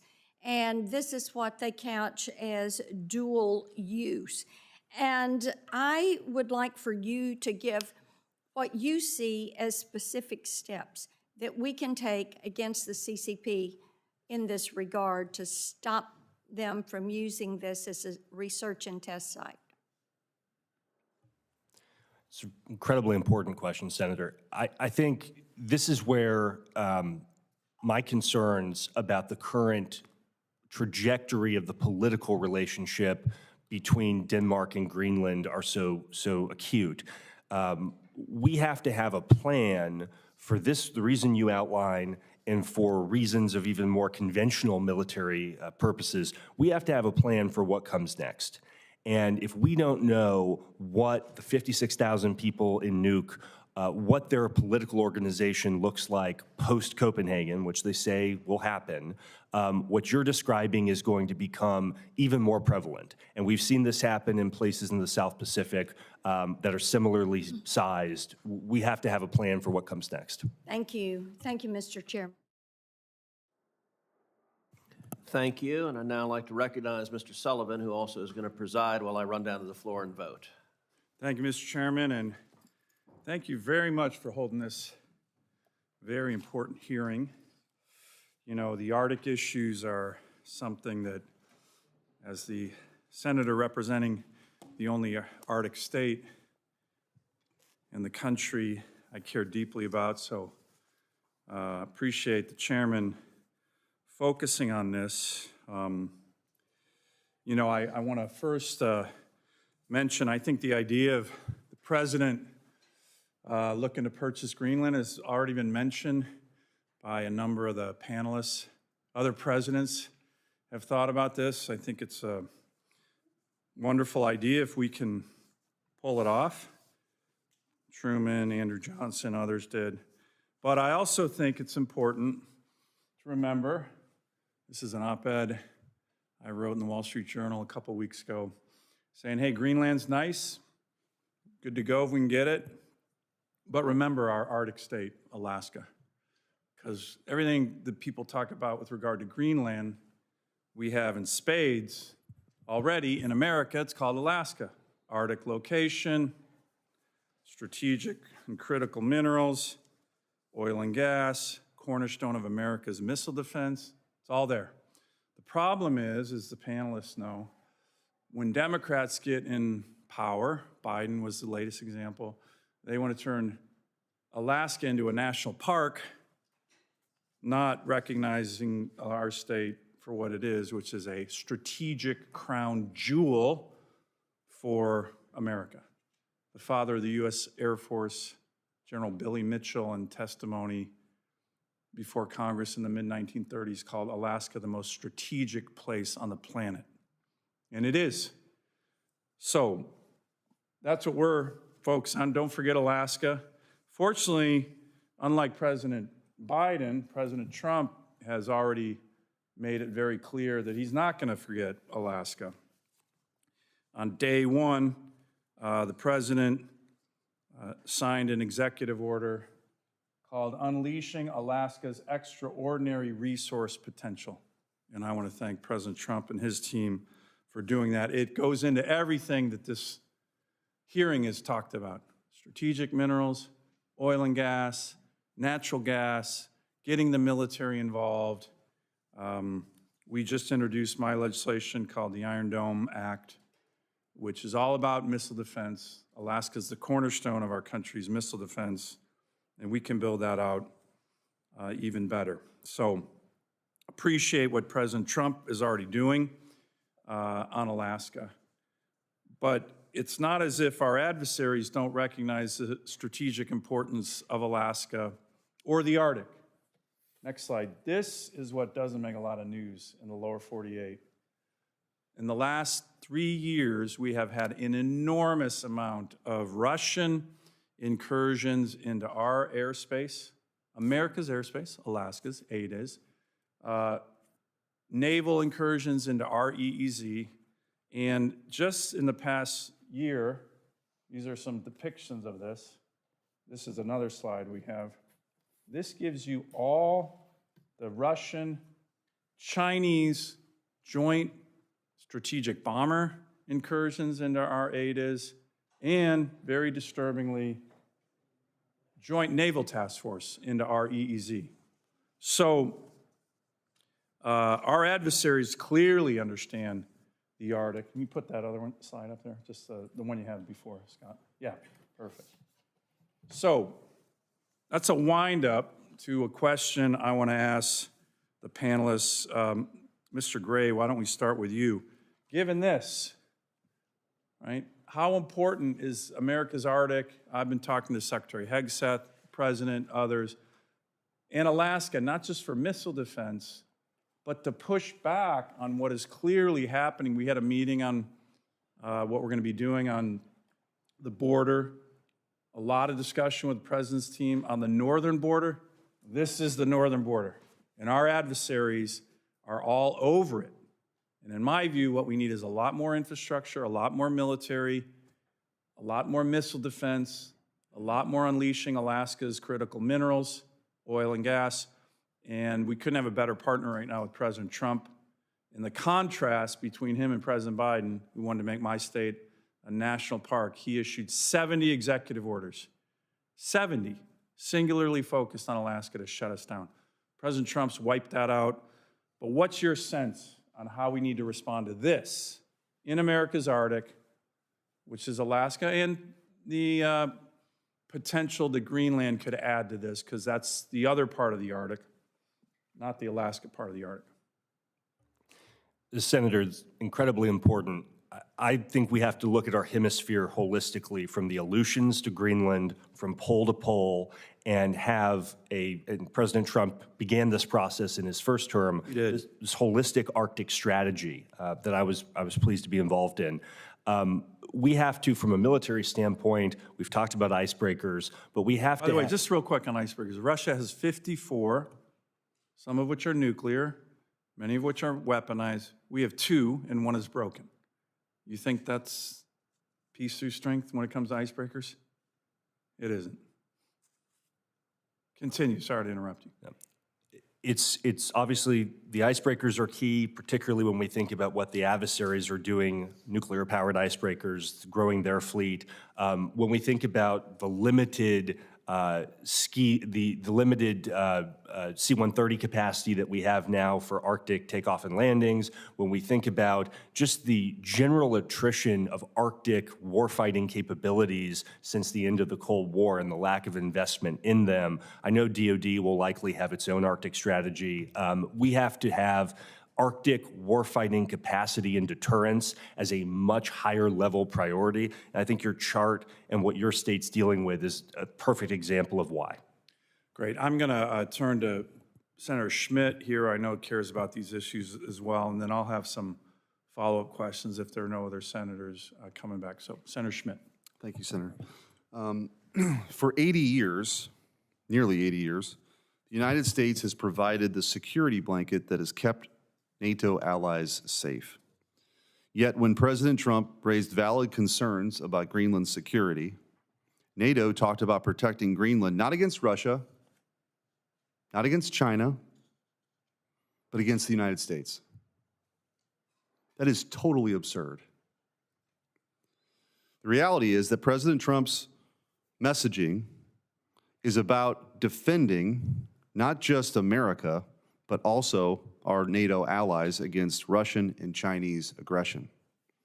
The reality is the real threat in the Arctic is Russia and China, and it is growing. Russia has reactivated Soviet-era bases, expanded its nuclear icebreaker fleet, and sent submarines into Greenlandic waters, one of which was only detected by chance. China, despite being 900 miles away, calls itself a near-Arctic state and is using its polar Silk Road to expand its influence over Greenland's infrastructure.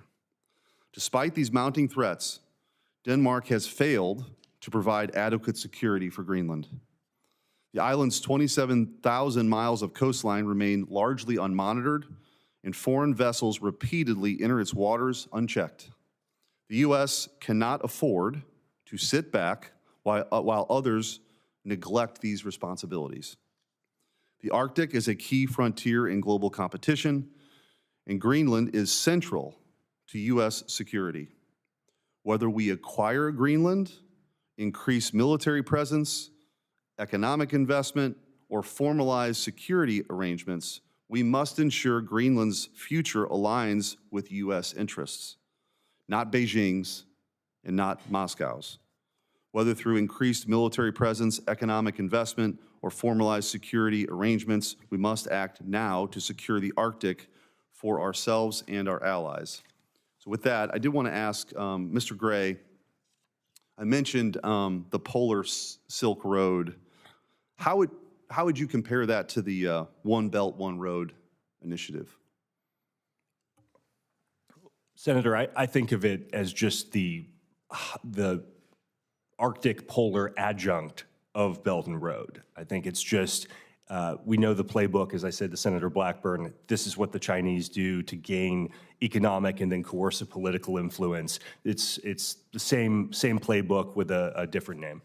And as we've seen in other places around the world, when they build a grid, they can turn it on or they can turn it off. They build an airport and you're critical of the CCP, all of a sudden you don't have flights anymore.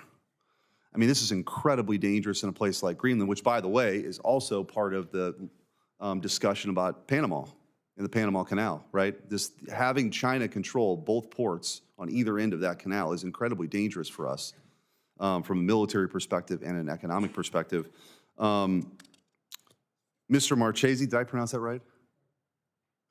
Close enough, Marchese. Close enough, sorry. I apologize. I did want to ask you about, you may have mentioned this before, the potential economic value of that mineral wealth. And in this broader discussion we have about supply chains and having them, not being reliant on China, how valuable is that to the United States and the freedom-loving world? Well, Senator, it's extremely valuable, but as I mentioned, sir, it will take, in my opinion, significant capital from the United States in order to get private industry. The United States should not be in the business of operating critical mineral resources. So it should, in my opinion, be the private sector, but it will take, in my opinion, significant incentives for the private sector. Not necessarily, well, the significance of the upfront money would be to de-risk or somewhat help de-risk these projects. It's all about risk and reward. That's why, if you look at the map today, there are very few projects that are in existence. It's just the uncertainty of what's really there. So in the half a minute I have left, what specifically, I mean, you started to sort of outline that. What is it, if we wanted to endeavor and we had a sort of working with them, what steps would we take to move forward on that? Well, Senator, the first thing we have to do is actually, like anything, identify what's there. We have, at this point, just literally scratched the surface of what's there. The sampling that's been done just indicates this is there. What we don't know is how much of it is there, the grade of what is there, how difficult it is to, and when I say difficult, the level of difficulty it is to process these materials. So there's a lot of unanswered questions which the average private company just is not in a position to undertake. And the very largest mining companies, they're risk averse. These are not individuals that are accustomed to what I would call high-risk investment. So it takes a different mindset when you're going into a country like Greenland than, for example, staying in the United States. Well, one of the things I think has been the hallmark of President Trump's foreign policy, and certainly what I believe in, is identifying what are our core national interests. I think this era of adventurism is over. What are the core interests of the United States of America? And I think Greenland sits sort of front and center with that. So I appreciate the conversation and the hearing today. Thank you. Senator Hickenlooper. Thank you, Mr. Chair. Thank you all for being here. Dr. Pincus, several Colorado institutions are actively conducting research to advance the Department of Defense's 24 Arctic strategy. Center for National Security Initiatives at CU Boulder launched into sensing technology, energy, cybersecurity. The Center for Combat Medicine and Battlefield Research at the Medical Center at CU Anschutz is taking a leadership looking at Arctic casualty care for warfighting that's there. Dr. Pincus, how can we continue to foster partnerships between the Department of Defense and the academic and research community on these to support these national security efforts in the Arctic? Thank you, Senator, for that question, and I appreciate you flagging the strong connections and support between the Department of Defense and our research and academic institutions, which has played out particularly in the polar regions. Both the Arctic and Antarctica have long been places where there's been close cooperation between U.S. science institutes and the U.S. military And that has redounded to the benefit of the United States. We have world-leading scientific capacities. We have a technology-based economy, and that comes out of decades of support for basic science and research, and also, all of the tech spin-offs that come out of that. And so I think, you've listed a couple of examples of research efforts that are likely to provide economic benefits as well as military advantages. I think that's always been very important. Militaries must constantly innovate to dominate. And, the polar regions are places where that's especially true given their unique challenges. Great, thank you. I appreciate that. And certainly, I remember 30-some years ago, some of the scientific research into the Arctic was derided as being useless. And the scope of history requires us to keep looking and being curious. I had a friend who was a geologist who cross-country skied across Greenland in 1985. It's pretty flat, at least until you get to the coast.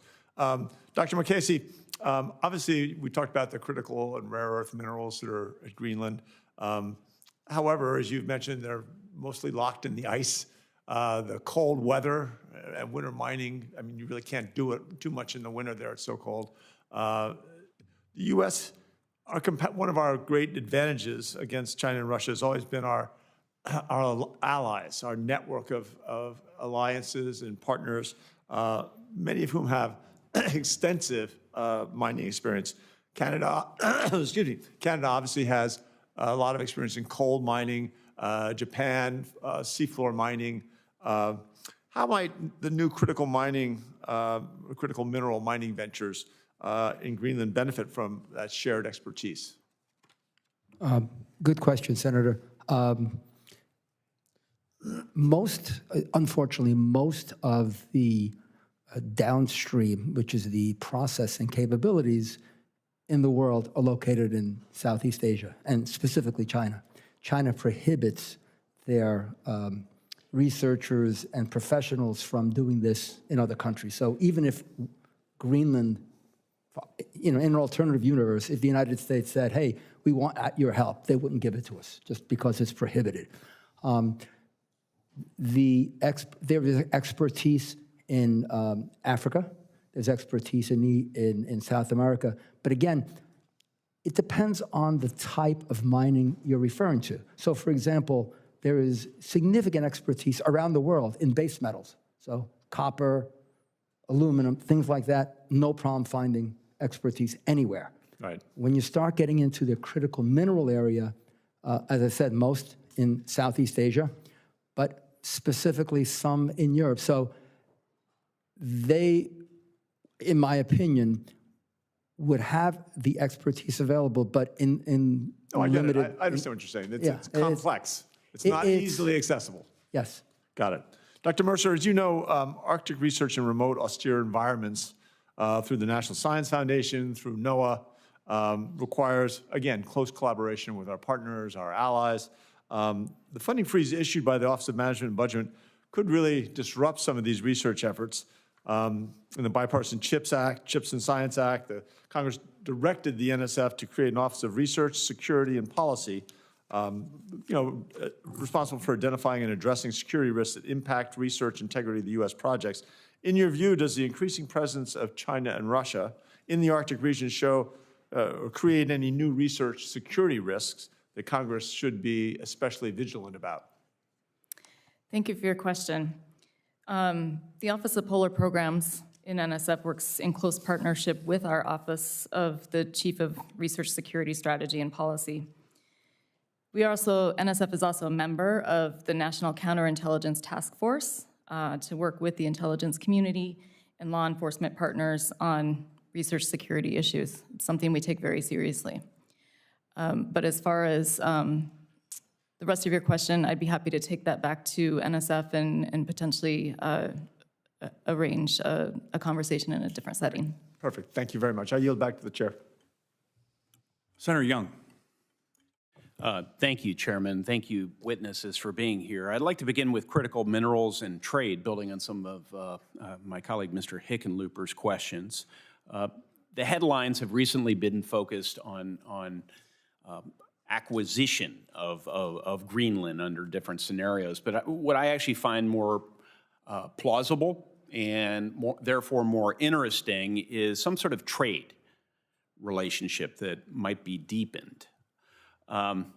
Greenland holds vast reserves, as we know, of critical minerals and sits outside of China's supply chain dominance. And I think a trade partnership with Greenland could strengthen our mineral security in the fairly near term. Let me know if I'm wrong on that predicate. But I also think that without investment in processing, we risk repeating some past mistakes that we've made in terms of these trade relations. A smarter approach might be to go beyond extraction and ensure that trade agreements support investment in refining, processing, and manufacturing to work together with our counterparties and build a resilient supply chain rather than shifting dependencies. We know that trade deals alone won't solve our problems, but they will certainly make great strides towards reducing our dependencies. Without addressing permitting delays and infrastructure gaps at home, even the best agreements could take years to deliver real results. So, Mr. Marchese, Mr. Marchese, close. Marchese. Okay, I'm sorry, sir. If a trade agreement were to be considered with Greenland, what specific policy incentives should be included to ensure that rare earth elements aren't just extracted, but also processed and refined in a way that strengthens U.S. supply chains? Senator, great question. I will disagree with you somewhat, though. Please. I believe we risk making the same mistakes in Greenland as we have in the United States, which is the federal government provides a lot of potential financial assistance for downstream processing. So process to your heart's content will help you.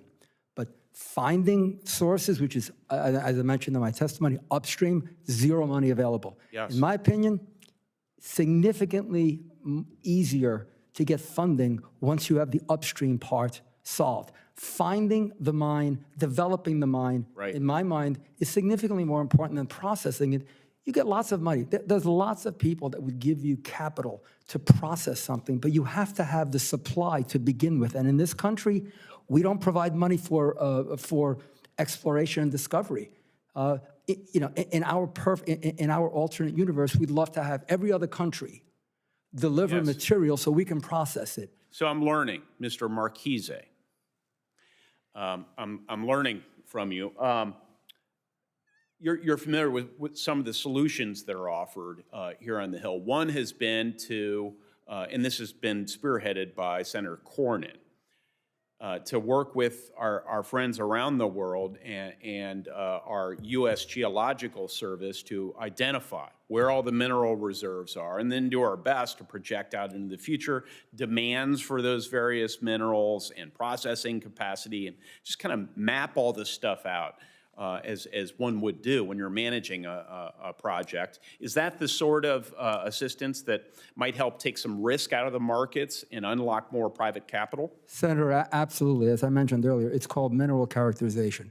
We absolutely need to do that first in order to allow a private company, and mostly smaller companies. As I said, larger companies are risk averse. Yes. They'll pay you handsomely to buy something from you once you've developed it for them, but we're not at that point. So we need smaller, typically the smaller companies are going to be coming in to do this type of exploration. They just don't have the capital, to undertake these. So yes, in my opinion. Maybe that paired with something I was alluding to, again, I'm not suggesting that all would be sufficient, but collectively, would that be constructive towards reducing our dependency? Senator, yes. As long as we had upstream as well as downstream funding, I think we're on the right track. Very helpful. Thank you. If I could just ask one more question related to ice breaking. Mr. Gray, can you describe how our lack of multiple functional icebreakers affects our influence in the Arctic region, just for my constituents? Yes. Well, Senator, it just limits our capacity to go where we need to go when we need to go. It limits deterrence, it limits presence, it limits our ability to have domain awareness of critical sea lanes, and it cedes the key seaways to adversaries who are making those investments, China and Russia, who are building the world's largest icebreaker fleets, including nuclear icebreakers. And not just military. It doesn't just cede the military playing field to them. It cedes the commercial. Is that accurate? It does. And what I would say, though, on the Chinese particularly, I think the commercial is oftentimes a predicate for future military activity, and that they're intricately linked in the Chinese context. As Mr. Mahan said they would be. Absolutely. Linked. Right. Okay, Chairman, thank you. Senator Klobuchar. Thank you. Thank you, all of you, for being here. I just want to point out again that Denmark and Greenland have made clear that Greenland is not for sale. And this hearing thus on the acquisition of Greenland and the problems it's causing with our allies seems strange to me when we just got the report that the inflation is going up, and I think we should be more focused on those things, but I'm happy to dive in. Being from a state that has a lot of snow and having been to Greenland, I'd love to talk about this. As my Republican colleague, Senator Murkowski of Alaska, said in a joint statement with a member of the Danish Parliament, the future does not require us to redraw the borders on the map, but to work harder than ever to cross them. Dr. Pincus, do you agree that strengthening our alliances advance U.S. strategic objectives in the region? Thank you, Senator, for that question. I would say that from a policy analytic perspective, the U.S. has clearly defined national interests in Greenland and across the Arctic, and we have identified some challenges and some problems that we are turning our attention to. We have a range of policy options, and I think it is the job of the President and the Congress of policymakers to make those policy determinations, balancing relative priority, risk, and cost. So again, with regards to Greenland, we have a range of options, and there's a spectrum in there. And I think at the lower cost, a sort of lower hurdle part of that spectrum, I would put diplomatic arrangements, treaties, defense agreements. Okay. Thank you. I'm concerned about the freezing, since we're talking about freezing lands, freezing of federal grants and assistance that can seriously harm our global competitive advantage, including in the Arctic. For instance, the National Science Foundation's Office of Polar Programs guides critical research on Arctic issues. For example, the University of Minnesota's Polar Geospatial Center has been working on digital mapping with support, which is going to be really important as we look at what's happening with Russia and other countries that are not our friends, China, that are heading there. What role, Dr. Mercer, can the university research community play in preparing the U.S. for future civilian and military operations in the Arctic region? Thank you for that question. America is the world's leader in scientific research, and our work, NSF's work, or the work that we support in the Arctic, including that of the University of Minnesota and the Polar Geospatial Center, is really important to the U.S. As I noted before, we're strong collaborators with other U.S. government agencies, including various Department of Defense services, and as well as the government of Greenland. So I think that those relationships between academia and the various government institutes that further research in the Arctic are really important. Okay. Dr. Pincus, different topic, icebreakers, big deal for the Great Lakes, and as you can imagine, last November, Canada, Finland, and the U.S. formalized the icebreaker collaboration effort pact known as the Ice Pact, very creative, to build more icebreaker ships, essential tools to open trade routes. I've talked to representatives of both countries outside of the U.S., Canada, and Finland about this. How can we maximize our collaboration with Canada and Finland in the Arctic? And I know you share my concerns about slow momentum for building in the U.S. What can more be done to boost the domestic manufacturing? So first question on Finland, Canada. Second one is what we can do here besides getting more icebreakers in conjunction with them. And maybe that's the answer. So, thank you, ma'am. I appreciate that. The Wilson Center has been consulting extensively on the Ice Pact and on icebreaker construction, and there are a number of hurdles here. And they include labor and workforce challenges. There's a shrinking talent pool, and shipyards are competing for skilled labor. We do not have a national shipbuilding strategy or unified shipbuilding plan to help align yards and ships for best fit. Our contracting practices are often adverse for business interests. For example, we often use firm fixed price contracts on first-in-class ships and vessels, and that places all of the risk on a shipyard. Our specifications and requirements are often permit perfection to be the enemy of the good. And so I think there's a lot of things that we could do and lessons that we could learn from our foreign counterparts in terms of leveraging their expertise and speeding up our acquisition. But one point I do want to make is that the Coast Guard cannot just get more hulls. Yes, we need a lot more icebreakers, but they also need people and they need funding to run those hulls. We see with the recent acquisition of the Storis that it is going to be years before it comes into operational capacity because of the refits that it's going to need. And the Coast Guard is under strain now with demand for its mission set. We're seeing challenges meeting all of those demands. There's strains placed on people and families. This is true for the Navy as well. The world wants the Coast Guard to be in a lot of places and the Navy to be in a lot of places. And so I think we need hulls, but we also need people. and how do you see the last question, the Ice Pact working with Canada and Finland and helping? I think it's a little too soon to say. There is tremendous potential there, but the implementation is going to be the real challenge right now. We have plans in place, but there haven't been resources appropriated to support the implementation of Ice Pact.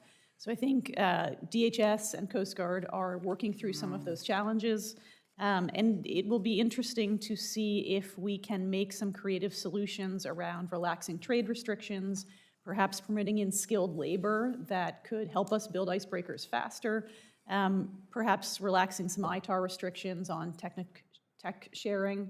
So I think there's a lot of ways for innovation, but we have to pick our targets and again, apply that sort of range of analysis. What's the top priority? Where are we willing to accept some risk and pay some cost? Thank you. Thank you. Thank you, Senator Klobuchar. I'm going to just wrap up with a few more questions for the panel here. First, going back to this chart, I want to get a sense of why do you think this has been a pretty dramatic increase from Russia and China in unprecedented joint naval and strategic bomber task forces into our airspace, into our water, EEZ. And related to that, Mr. Gray, you talked about presence. You can't have presence without infrastructure. I think it's high time that we start looking at more infrastructure to be able to address this. We're going to have a hearing with the NORTHCOM commander on the Armed Services Committee tomorrow, and I'm going to talk a lot about looking at potential bases. There's an incredible Navy base out here. The ADAC Naval Base was closed during BRAC. That could be a great sub base, Naval Air Station base, surface warship base, huge refueling capacity right there, flanking the Russians, Chinese, very strategic. We're trying to get a strategic port built in Nome, Alaska. But otherwise, we have very little infrastructure from which to launch military, economic, icebreaker capabilities. So maybe just a quick question for all the panelists. Do we need more infrastructure in America's Arctic?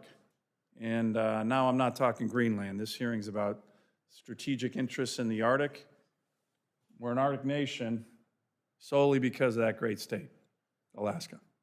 So what's your sense for all the panelists on infrastructure in the Arctic to combat what is a very, very aggressive move by our adversaries? And by the way, just talking to the NORTHCOM commander, we had one of the busiest times ever in terms of aggressive incursions, joint Chinese-Russian operations. That's unprecedented. He thinks this year it's going to be even more. So we got to be ready. For America, protecting America. Right now, what's the sense of the panel on infrastructure in America's Arctic? Senator, I couldn't agree more. We have to have more infrastructure, not just from a defensive presence standpoint to protect our homeland, but also from a power projection standpoint. We've allowed our Arctic infrastructure, in addition to a lot of our just our general defense industrial infrastructure, to atrophy. I think this would be a huge way to boost our capacity to deter in the Arctic. Great. Mr. Marchese, do you have a view on that, sir? Senator, I couldn't agree with you more. You're preaching to the converted. We, in my opinion, need significant more infrastructure spending, not only in Alaska, but in the United States. You know, there's nothing wrong with fishing at your feet. I mean, we have everything we need here. It's great that we're going to Greenland, but let's concentrate on what we can control, which is United States investment. Great. Thank you. Dr. Mercer. Thank you for the question, sir. As I said before, America is the world's leader in scientific research, and that's certainly true in the polar regions. We rely on heavily, in order to be the leader in research in the polar regions, on the Coast Guard icebreakers, the LC-130 aircraft, the C-17 aircraft, the space-based Pituffik in Greenland, and as I noted in my opening testimony, we're in the process of in the design process to recapitalize and modernize Summit Station at the center of the Greenland ice sheet. Great, thank you. And Dr. Pincus.